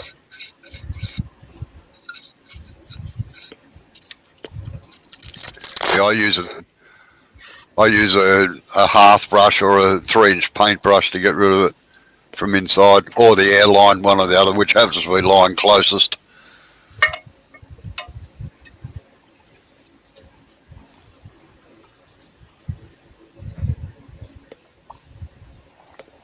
Yeah, I was a bit worried about that actually, Jay, coming out in that corner. I liked Amber's butterfly, that was pretty cool. That would be pretty cool if it was a butterfly, I suppose. Well, what was it? A flower. Oh, well, I just saw a quick glimpse of it just as I looked up. Oh, so, I think it's a hibiscus or something like that. Oh, yeah.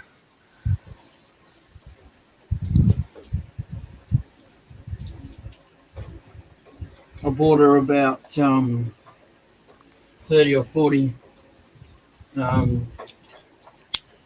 things to trace out, you know. Oh, yeah. Good. Well, she's doing a good job. Yeah. Well, she's doing something. Now I'm offended. Jeez, it seems if you talk nicely to Amy, she's anybody's. All right, Duckhead.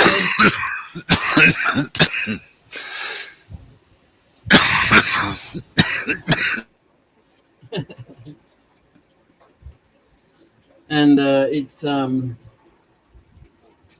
there's a lot of movement right down the bottom there.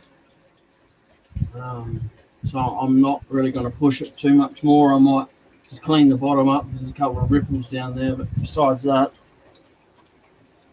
I'll see if I can. There's a ridge here. You can see that line, the ridge. So I'm going to try and just sand that out because the tools are just bouncing over this part here.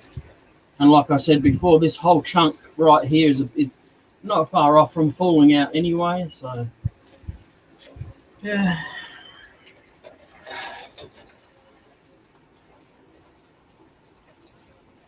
And I'm going to go and sit down now because I'm going to crash.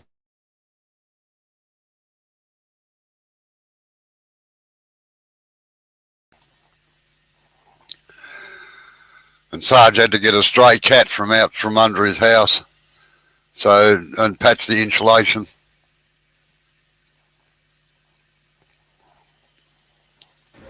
Is that what you call them these days? Is that just what you tell your wife? It's a stray cat. I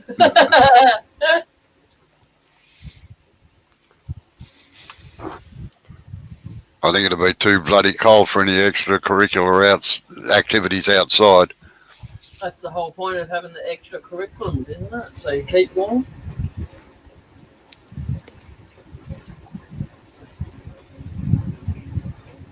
What's going on? Cold is. We've got a wind chill of a negative 26 right now. Yeah, you can keep that. Yeah. Stay inside. All right, back to the really back to crazy Chris. thing is that Texas has the same temperatures that we have up here in the Northeast. They have Big cold. We're all in the same storm here. Yeah, didn't they make a movie about that years ago? New York froze 2012. over. Yeah, New York froze over. And everyone said it won't happen.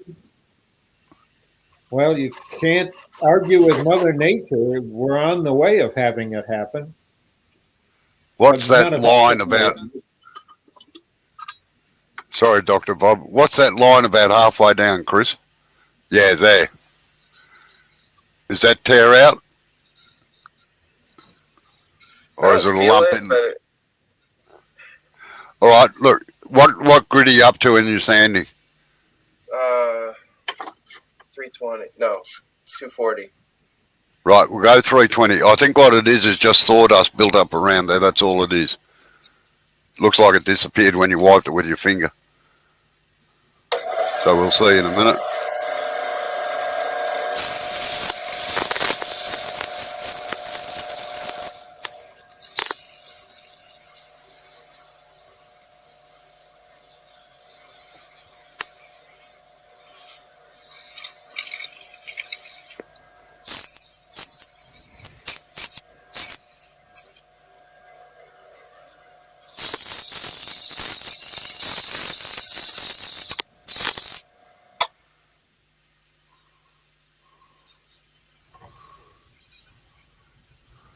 Yeah, there's a little groove. Right. But it's like you can barely feel it. Right. Well, get your 120 again. Yeah. And just right use there. it. Yeah, use it by hand to get rid of that and then go up through the grits again.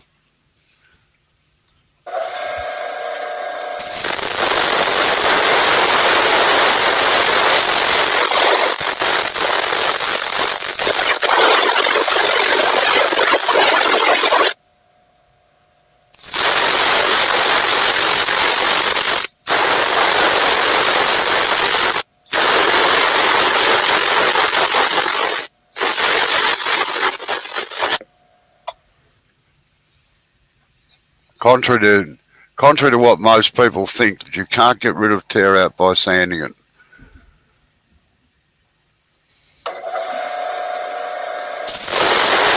Cannot.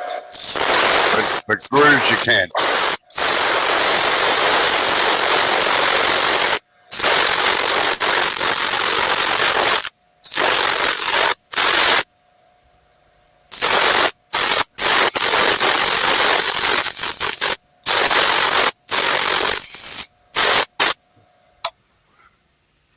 Generally, tear out goes so deep that you've got to sand so much off, you might as well just make a good pass with a good sharp chisel and fix it.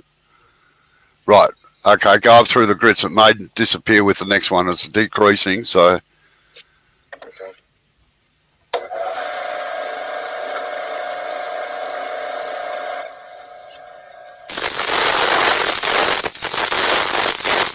All right, good night, Dark. Thanks for coming in. Night, Dark. See ya. See you tomorrow.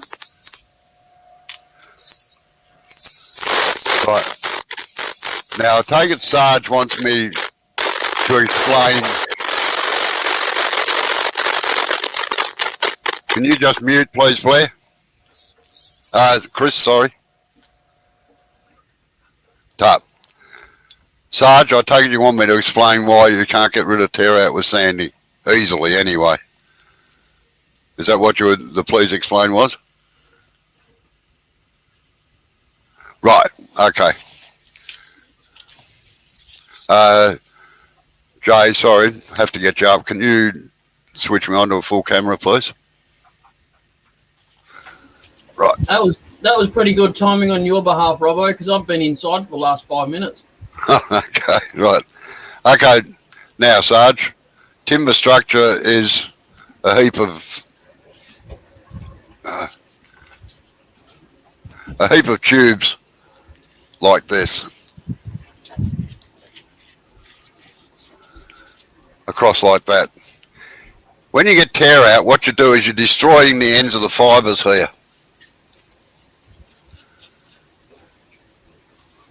And you mightn't see it until you actually put a finish on it. So you can sand down underneath that, but it generally takes a hell of a lot of sanding, whereas a sharp gouge will just take that right out and clean it right up nicely. And then you just go back to your normal sanding thingos again. I've seen people sand for hours to try and get rid of tear out, and all they do is they put more tear out in up here somewhere or further around, whereas a sharp gouge cuts the fibres through. It doesn't bend them over. Like sanding actually bends the fibres over. So you're sort of defeating yourself to start off with, whereas a sharp gouge or a sharp chisel will just slice through them and get underneath them and expose raw ends again. So, and a lot of times you can't see tear out until you actually put the finish on. And that's worse because then you've got to start again.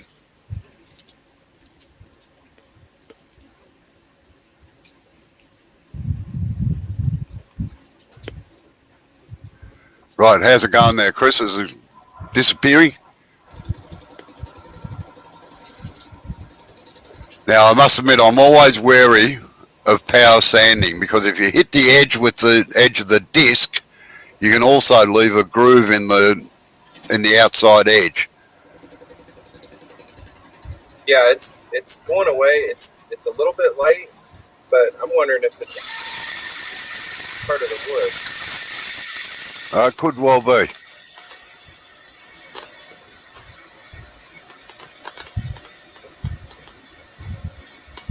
Yeah, that's exactly why you do it, Sarge. You scrape it out to get a nice clean thing, or plane it, or run a plane over it.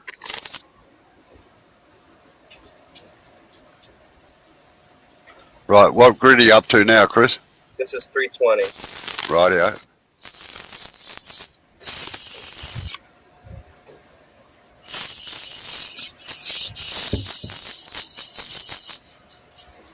If you sand on the front side or down the bottom like you're doing now, that's a far safer way of doing it because it's easier to hold the weight against the rotation if you get it behind the rotation, it just spins it round like it did with your hand before, and you can crack your knuckles against the edge.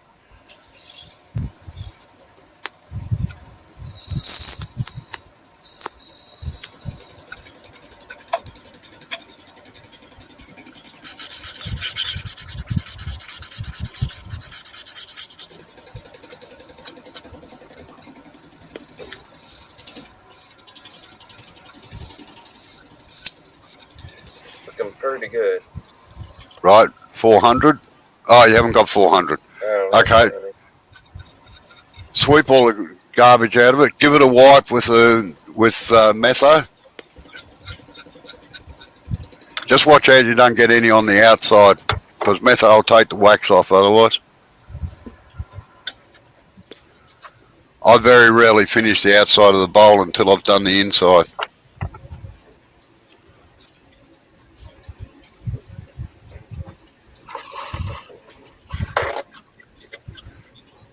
Yeah, I don't blame him, Sarge. Like, nothing ruins the work than having a mark in it.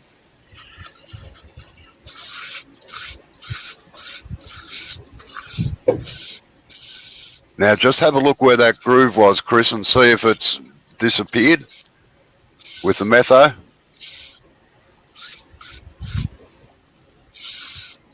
There's two reasons for washing it down with metho. It gives you an idea of what it's going to look like when you put the finish on it, but it also gives you a chance to pick up any like tear out or any abrasive mistakes in it. It's looking pretty good actually from where I'm sitting. Yeah, I right. don't see it anymore. Okay, now grab a handful of shavings and burnish the inside of it and the top edge. So you got further to reach down for the shavings now. Yeah.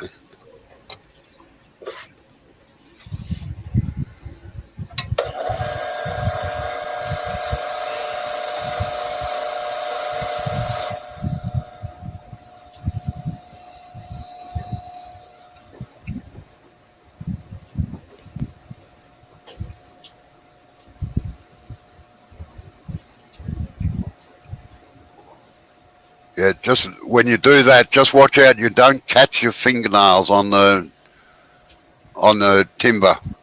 It hurts. Don't ask me how I know.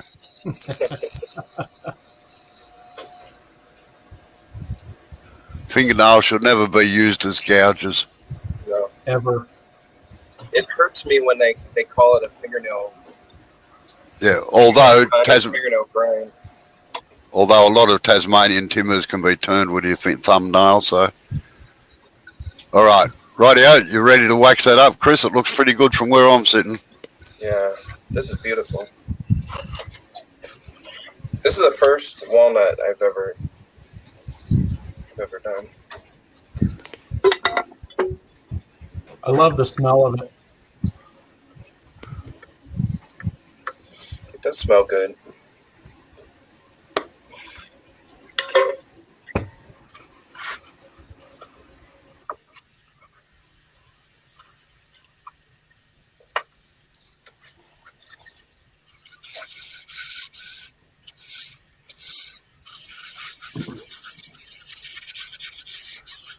Don't forget the top edge. A lot of people do.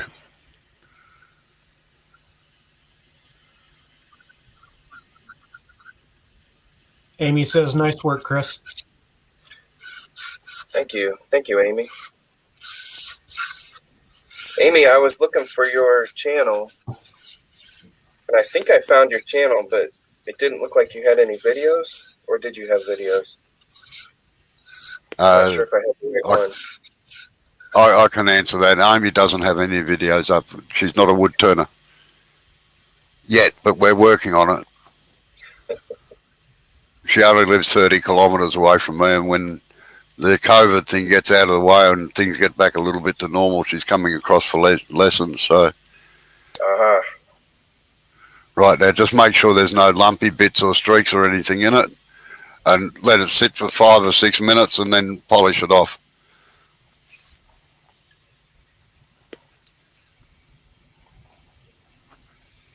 So you got to be happy with that anyway. That's Oh yeah, that's nice. a bloody good job. I've had some that have accidentally turned out pretty good, but then other ones where there's the streaks in it, or from not a good cut. Yeah. Look, But this everything is nice. boils back to the correct use of the chisels and them Right. being sharp.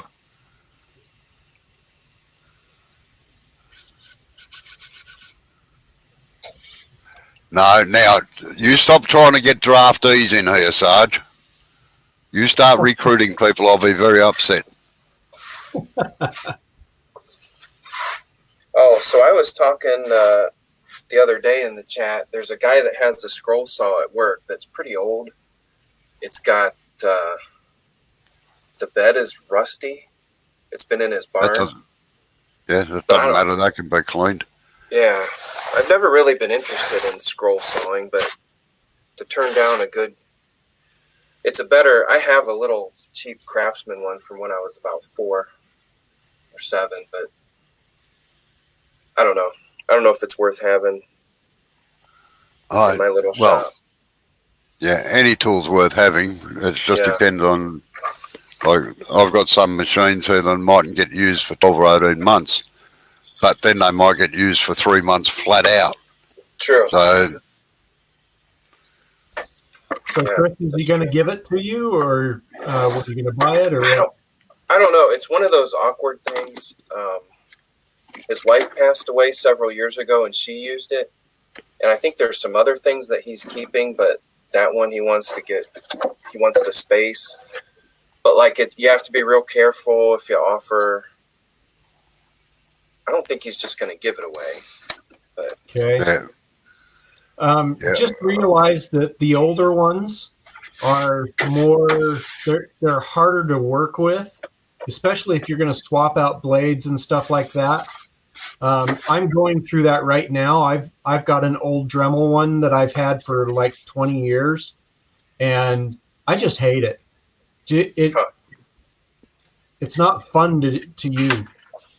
That's what. Yeah, I have this cheap little one that if it's real thin plywood, it works all right. But anything other than that, it just doesn't cut it. just doesn't cut the mustard. Yes.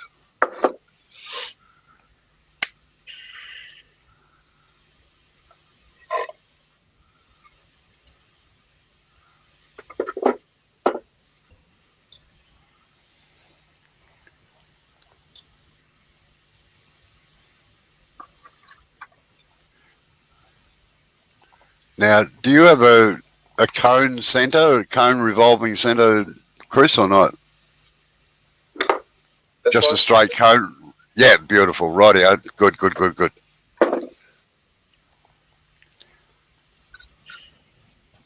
we've got to take the tenon off next.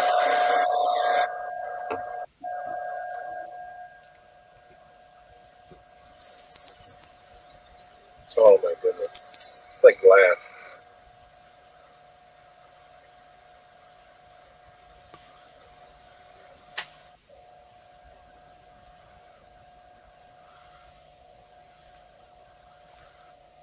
Don't forget to polish the rim as well. And just watch out you don't cut through the cloth with the edge and meet skin. Don't ask me how I know that too. And blood's hard to get off as a stain. Don't you know pieces sell more when they have blood stains on them? I put my blood into this. Mine have tears and sweat. Not much blood. A lot of tears. Did you read Sarge's comment there, Blair? I just read it, yeah.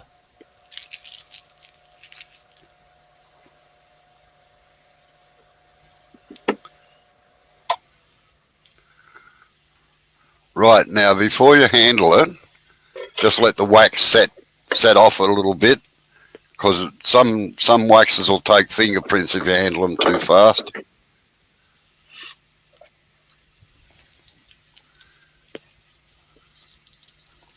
You can generally What's that, feel if it's Blair, you call gone. when the Chatoyance.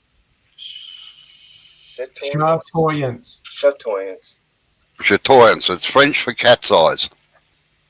Oh yeah, okay. It does look like cat's eyes. And that's got a little bit in it, I think. Yeah, it has a nice little flash.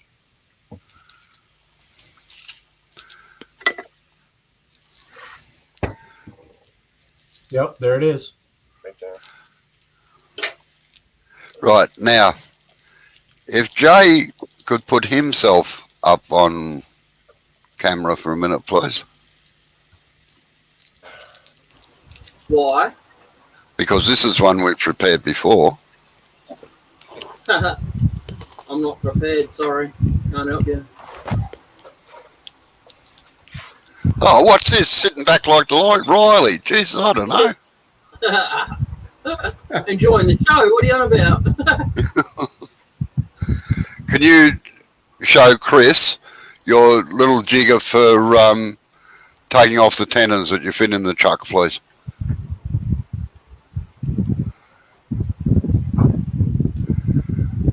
It's got okay. Yeah. It's got a spot to sit in my chuck, and then you got non-stick rubber mat held down with rubber bands, but you got to make sure this bit's pulled tight so it's hard up against the wood. All right, so that's what you've got to make next, Chris.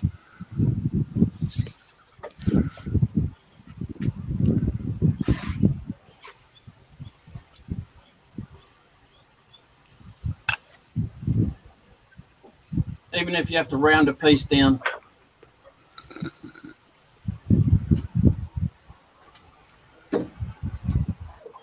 Some of those blocks you had for your lathe would be good, no? Yeah, that's what I was just thinking. Well, they're under the lathe right now. Will the bowl fit under there? No, joking.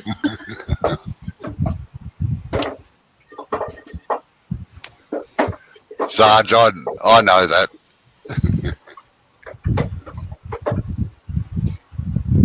If I thought you were press ganging people, there'd be trouble.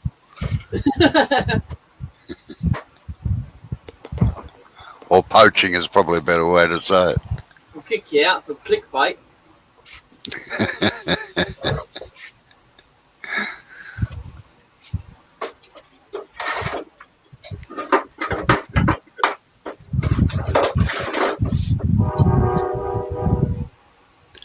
Hello, Jay just had a train run through the workshop again. Here come the train.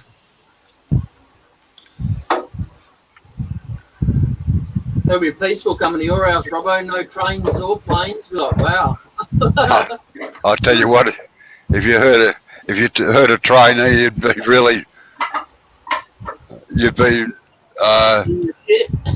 absolutely, yeah, definitely. Because our trains haven't run here now for 30 years and they're 3 kilometres from our place. There it goes.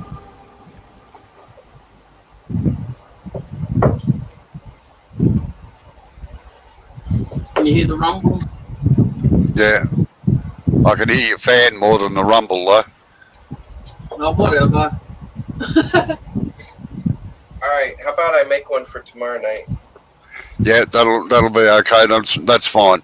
It'll give a chance for the wax to dry out completely too. But you know what you've basically got to do.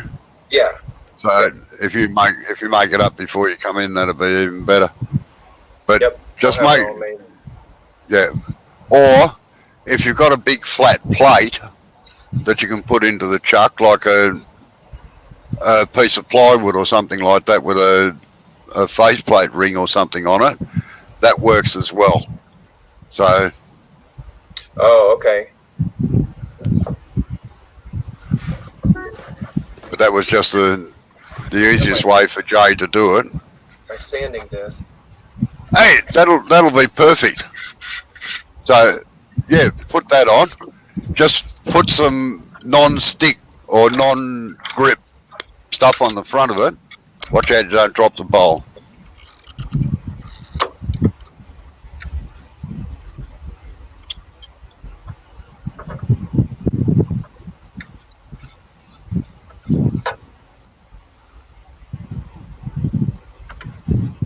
this actually is the way that I intended Jay to do it. But we couldn't get a bit of plywood big enough, so You could have just said, you could have just said, but Jay being Jay, you know. yeah, well, yeah, I know, I could have, but I didn't. Or even a cloth over it will do, Chris.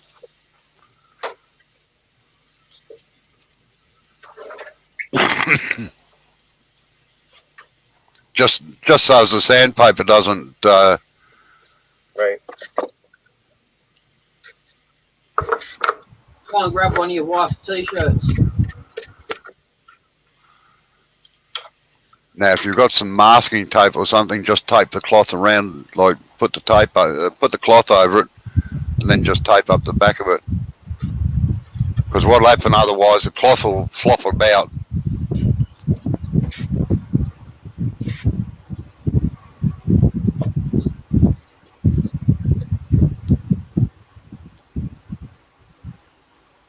Just to hold the cloth out against the outside edge more than anything else.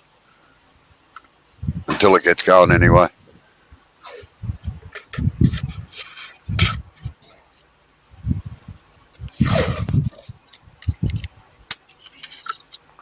No, I used to be able to do that once when I had teeth.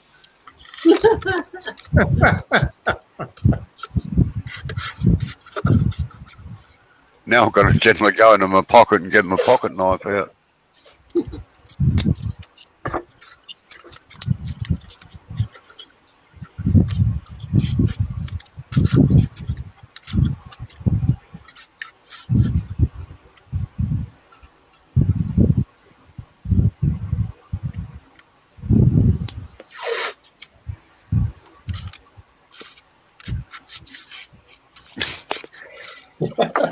And Sarge reckons, wash dish towel. Oh, shame. No. As long as she doesn't walk out, you'll be right. Problem is, most of my rags are old underwear. Don't do that. Yeah, well, unfortunately, the thong isn't big enough to fit on those. Yeah, that'd be pretty hot to wear, to be honest. Bit of flannelette. Right, now you need to put your tailstock back on the lathe and put that cone center in. Take the other revolving cup center out.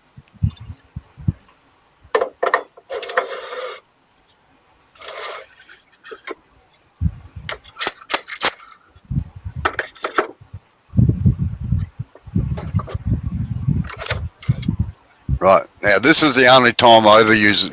It's only one of two times I ever use a cone center generally. It's for doing this and putting down into a hole, like for chisel handles or pepper grinders or something like that, because they just bore into the timber otherwise. Right. That's it. So now just bring it up against the back of that. And clamp it in nice and lightly. You can swing your tool rest around, swing it right round so that it's at right angles to the lathe. That's it, like that.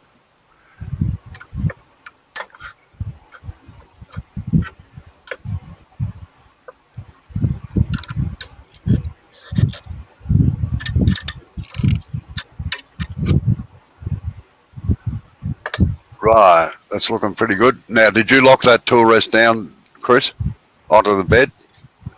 Yes. Ah, right. Now, what you're going to do is exactly the same as what I told you to do on the rim, where you've got the chisel across at 45 degrees across the lathe, and you're pushing all the force towards the headstock. Because if you try going sideways, sometimes you can actually slip them out of the tailstock center. Right. So you keep all the force going towards the headstock. I set my safety glasses down somewhere. They're in a safe spot. Yes. Can't tell you how many times I've done that. Are they on your head? Yes, they are. Thank you. Don't ask me how I know that. You got me. Oh boy.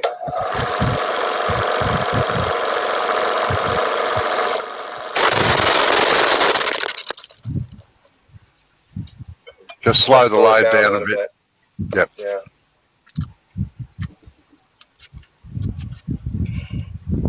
Now you can see it's a great way of cleaning a lathe, I must admit, but it just gets a bit noisy.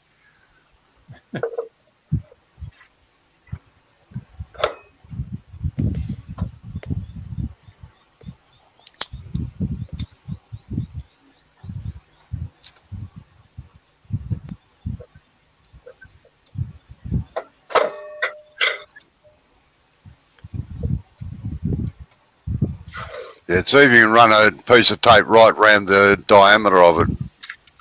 And put the tape on round the right way or it'll come undone. So you've got to wind the lathe backwards virtually.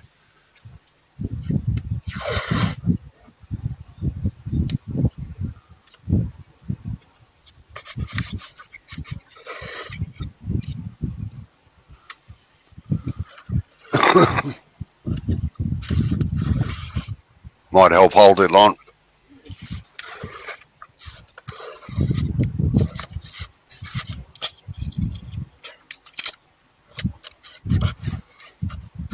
What do you want about, Sarge?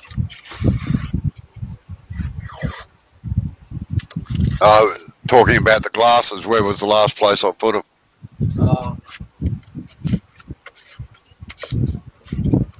The most comfortable place you never think to look on top of your head. Yeah.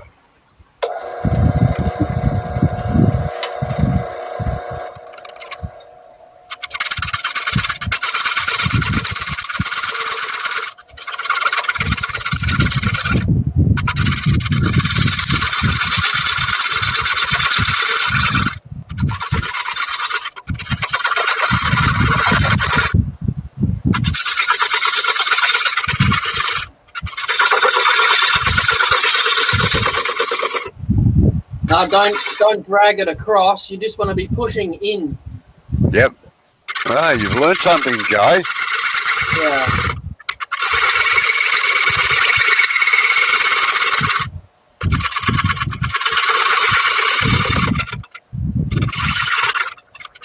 That's what I say. This is another cut that's ideal for left-handers.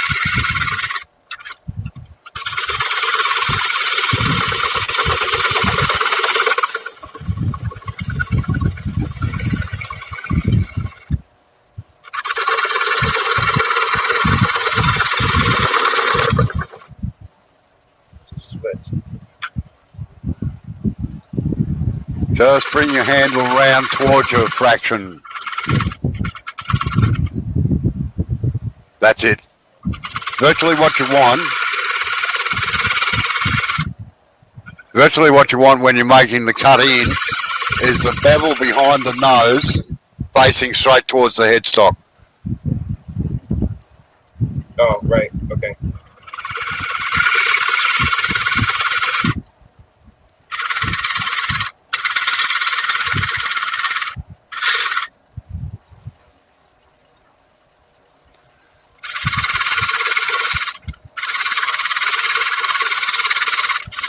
Now, you've got to undercut that a little bit, Chris.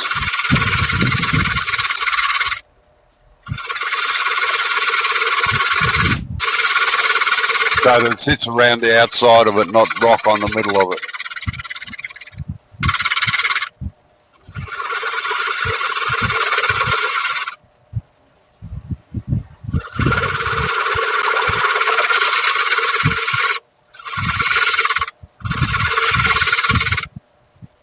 Oh, there's one thing about it using a tea towel like that, you can tell your wife if she comes out that you're spin drying it.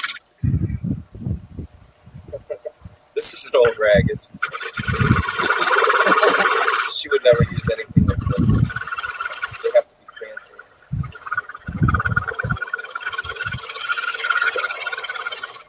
Now, what you're after there is a slight little tit on the thing. It's only about held on by about 2 millimeters, that's all. So you can get it off nice and easily later. Can I point something out too? Yeah. When you're going into the center and then dragging the tool out, you can get rid of those ripples by starting on the outside and then going in instead of coming out, because you're making your circle bigger on the outside. No, you've got the flute. Well, don't do that. If you're going to do that, turn the flute away from the thing, 45 degrees, like that. Yeah. Now you can lift the handle up a little bit there if you like, Chris, to get that.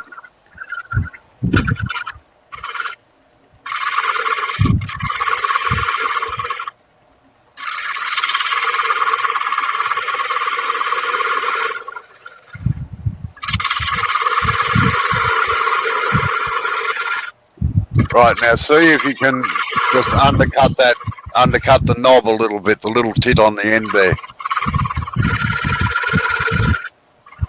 So you don't have as much to take off.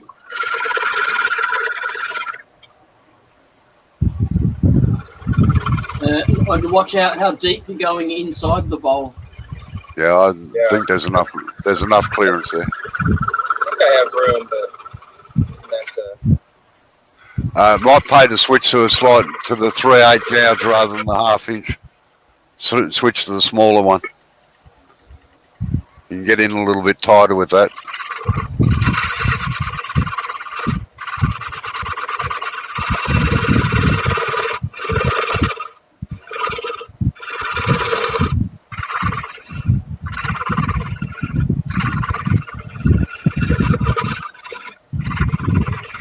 Right, when you're happy with that, sand it all up and finish it off. I'm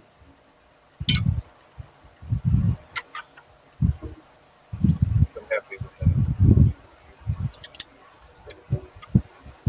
It's the next cut. Sorry? I feel like the next cut would be breaking off and the bowl flying. That's how mine usually. Well, you can shear scrape the bottom too if you need to, but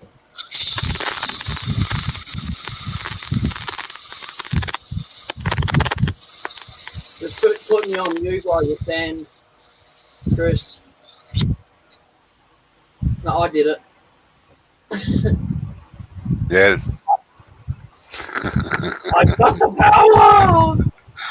No, I was just about to say something. I thought, no, better not. Yeah, you better not. Oh, it's got something to do with Thomas the Tank Engine, man. That's an afterlife comment. Sorry? I said that's an afterlife comment. No. I was thinking of the Fat Controller. Who's talking to me?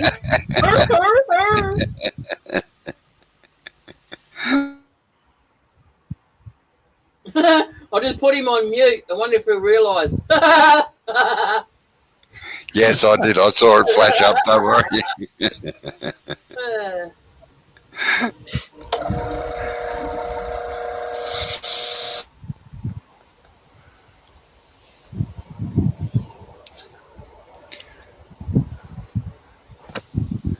Well, I could just imagine you sitting up the control box at the back of the theatre controlling all the sound and the light, Joe, you know? What? At least we're not like Dr. Bob and making the guy run off the stage or fall into the orchestra. Well, don't worry. Good night, Effie. See you, Effie. No, I've backed off a few stages, I tell you, and fallen in the orchestra pit. Trying to line up lights and scenery and stuff. Was there someone in the orchestra you're falling for? No, generally the orchestras weren't in there at the time. Yeah.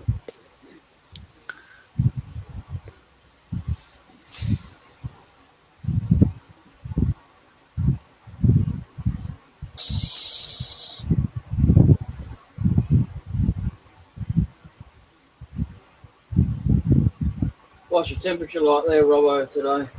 Oh, it's bloody humid and sticky. It's 30 degrees and it's sticky as hell. Oh, is that all? You want to come over here? No, thanks. I got 37, and then that's in the shade. Yeah.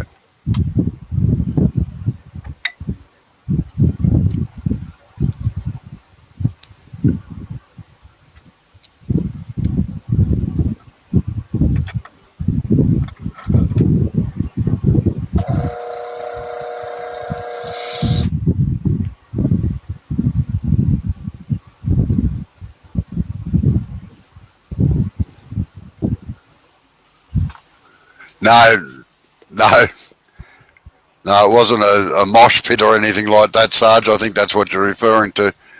No, lining up scenery and stuff, you've got to get it's like everything. It looks different close up than when you get back from it. So I used to walk miles when I was a stage manager because I'd be at the front of the house looking at the stage to see how perspective and things were.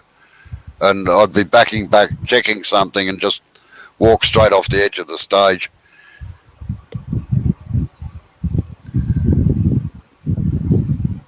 I've been there, done that.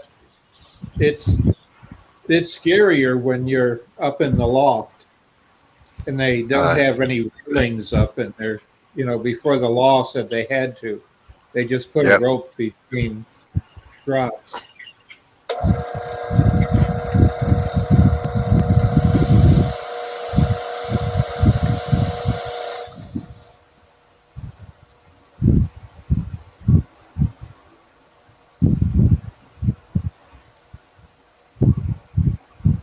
Why does it come out a different colour in that spot? Sorry? I said, why did it come out a different colour there? No, it'll be right.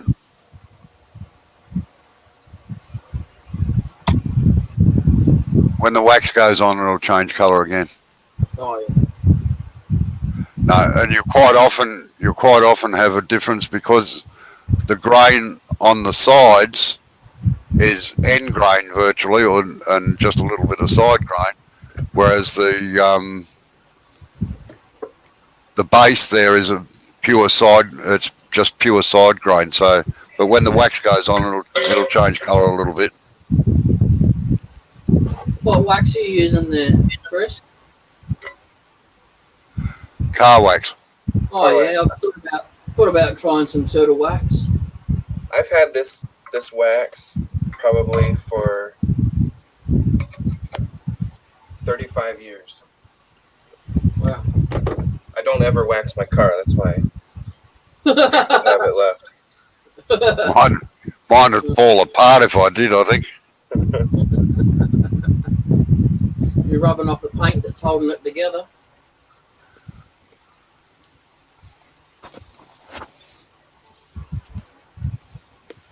No.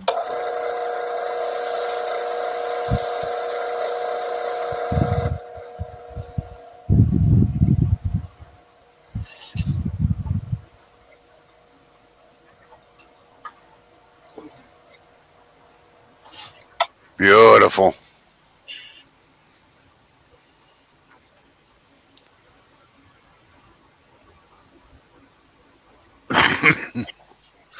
Yeah, very nice indeed. Did you say that was walnut, Chris?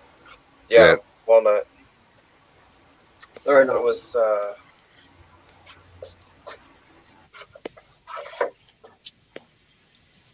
got another piece here that's a little bit bigger. Oh yeah. They were just cut-offs. This one's got a knot in it. Right. Yeah, well, that's what I'm talking about. See the edge of that where you had it? So that'll turn out if you make that the bottom, right? Right. You don't have to cut it off. Just make sure that is the bottom of the bowl when you put it in there. So that's the first bit you turn. Yep. And watch out when it lets go. Yeah. Just make sure you're not standing near it. All right. Now the next part is just to cut that little tit off there and then polish it up. And that's it. It's all finished. That is Pretty nice. I really appreciate the help. Checks in the mail for your instructional fee. I've heard that before. But he also says it takes years to get to. Yeah. It's just Aussie mail. Send it to my address, Chris. It'll get here quicker. That's what I thought. Yeah.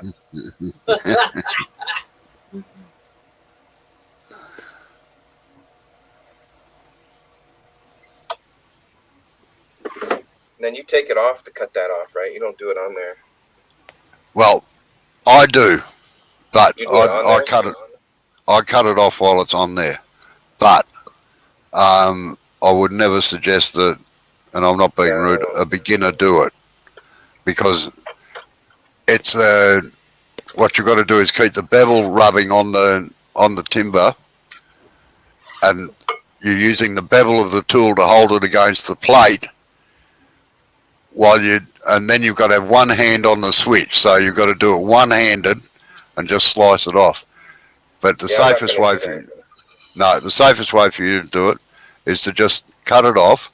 Don't try and break it off, because it'll probably pull the center out.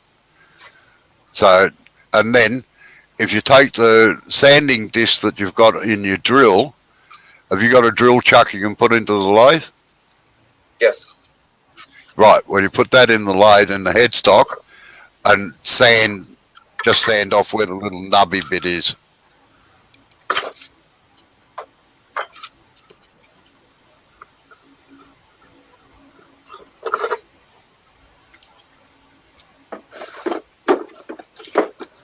And maybe don't do what I did and sanded it so much that I melted the Velcro into non-existence.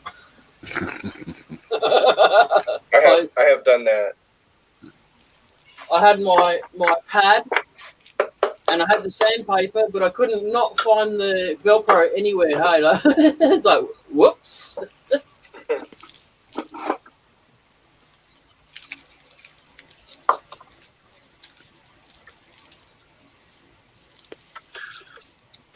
No, I will show beginners or learners how to do it if I'm standing there, but because I can hit the switch quicker than they can. I've seen people do it. Mine always end up on the floor. Yeah, they become UFOs, unidentified flying objects.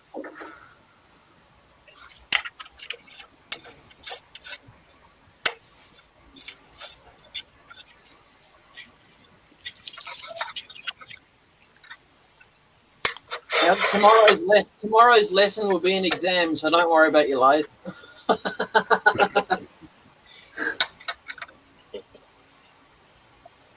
You shouldn't have told him that. I'm going to have to call in sick tomorrow.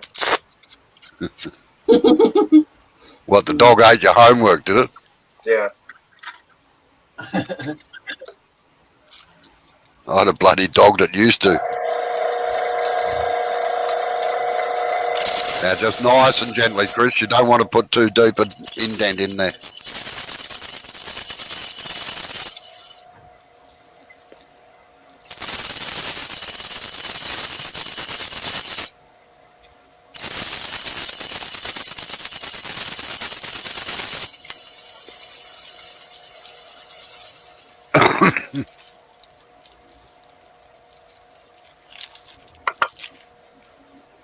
Right, so go through the grits now.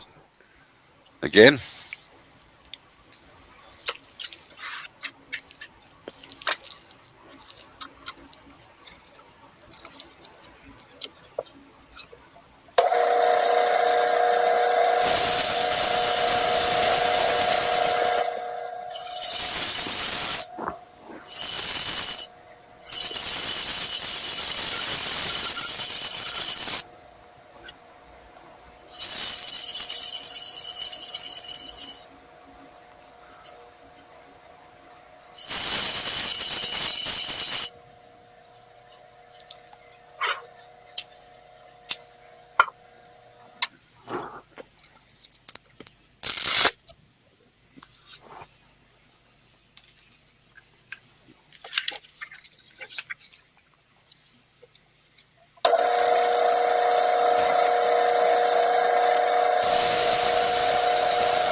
It's still nice. What grit are you up to now? This is the 320. Rightio.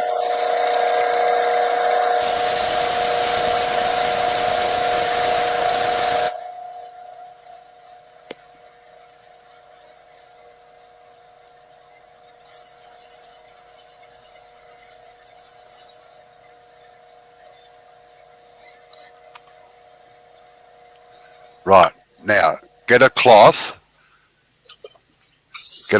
and tape it, put a decent thickness over the pad there and tape it onto the drill chuck.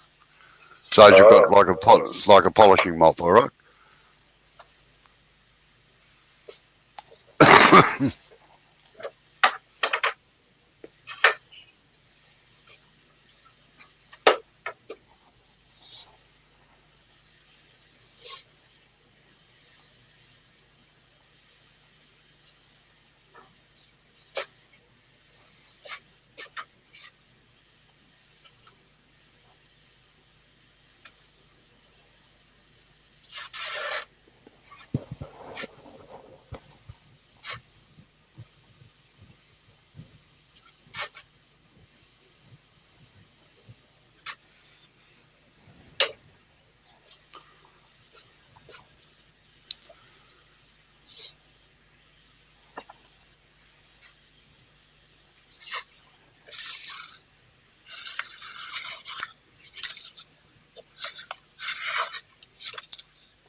Yeah, normally you would have wound the tape the other way, but that'll be okay. Right, now just gently buff off the bottom there like you did with the shavings, all right?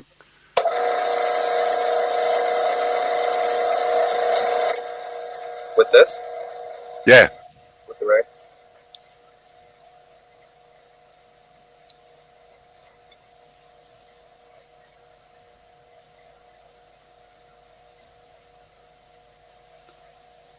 Right. Now you can put some polish, just gently put some polish on the base of the bowl. Make sure you don't get any build up on it. And then you can buff it off with that.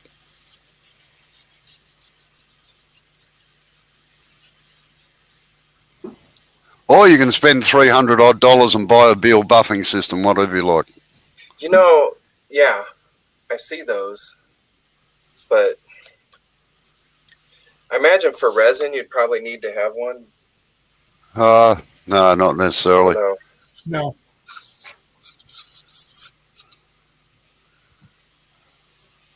Oh, yeah. You've done a good job on that, Chris. Very That's good. really nice. I like that.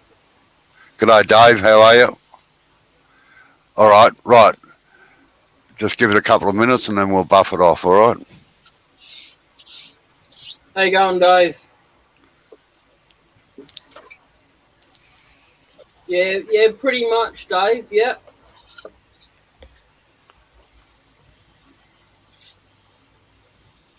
Maybe 102. I don't know about 101.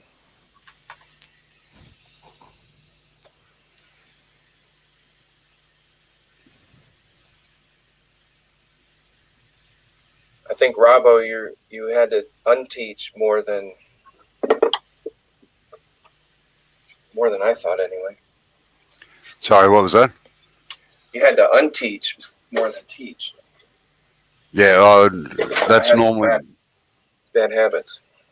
that's normally the case.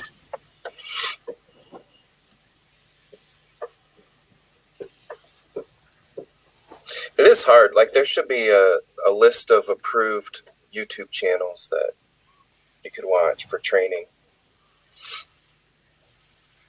Yeah. Unfortunately, some people get their noses out of joint, and there's a lot of so-called,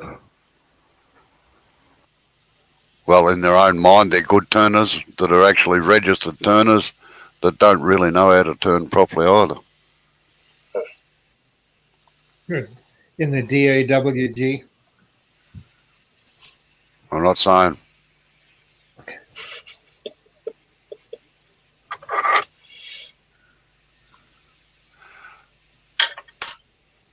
All right, see how that goes now, polishing up, Chris.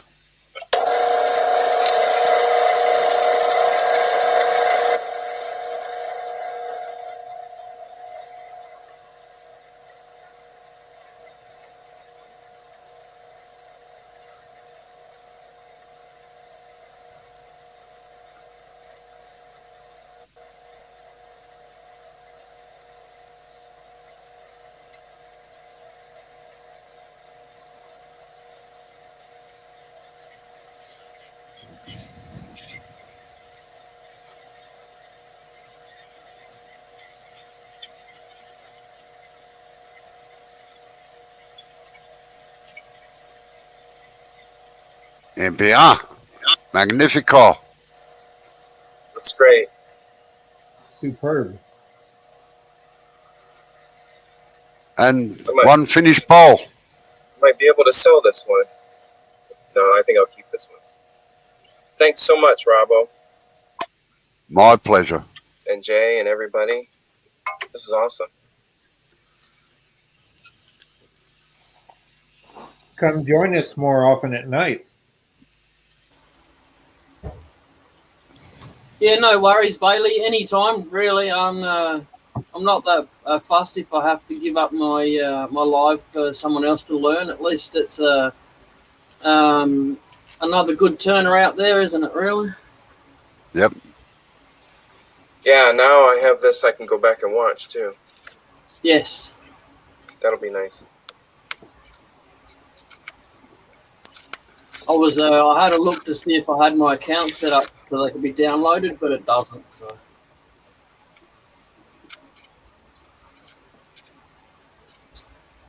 But you don't. So that's the thing. Like, people spend a fortune on buffs and all that sort of thing, and you really don't need it. No, I bought a $10 kit. Do you think I should get a spindle gouge next? Like what? I have the 3 bowl gouges. I have a next bigger one that I didn't use. Yeah. A roughing gouge, a bunch of cheap starter kit tools. Yep. And then my carbides. Yeah. Chris, you watching the screen, are you? Yep. Come on. Come on. Except for deep hollowing.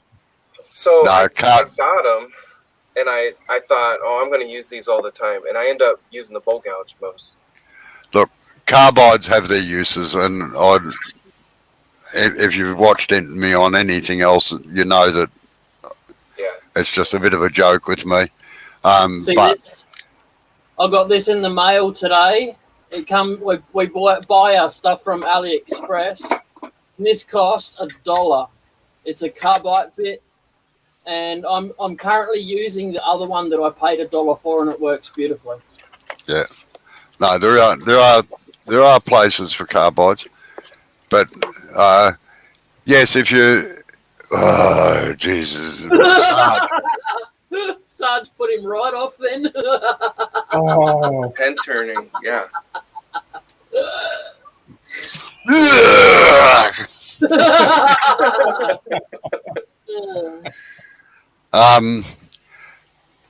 So you want to learn real turning, do you? Spindle work. I don't know. You've already put your foot in it now. You have to. Yeah. I've look. Tried. Go ahead. The thing with spindle work is that, and I've said it a million times before, and I guess people are getting sick of me saying it.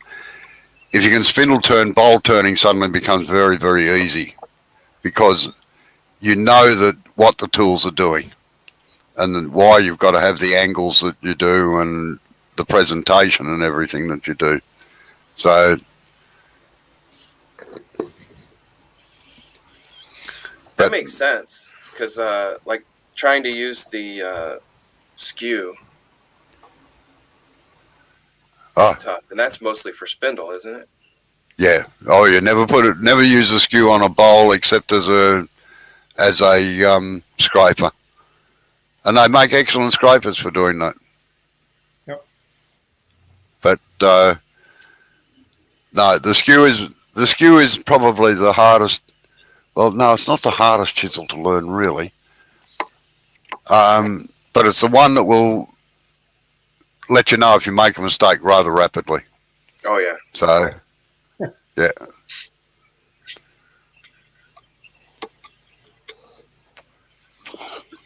All right. One tool that you keep a nice, sharp, a good stone for in your pocket, or CBN card, because the edge, that's what you're cutting with. And you got to keep it sharp. I must admit, I don't use any. I do not, with the exception of occasionally, I don't hone. I just straight off the grinder and use them. But we're turning rapidly, and it came about, and this is purely supposition that you should stone your tools. Is that there was 100 blokes working in factories doing chair legs and stuff like that in England, and they only had one grinder, so they used to sharpen their tools of a morning. Can you imagine 100 blokes lining up every 5 or 10 minutes to sharpen tools all the time? And they were carbon steel tools as well, so they were easily sharpened on a stone. So, but that's just my theory on the subject. All right, folks, I'm going to knock it on the head. No worries, Jay. Thank you again for allowing us to do this. Yeah, thanks, Jay. Yeah, no worries. All good.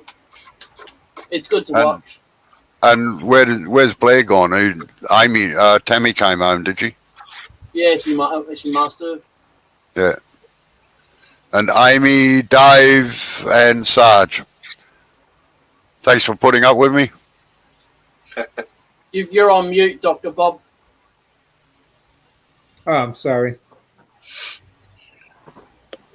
All right.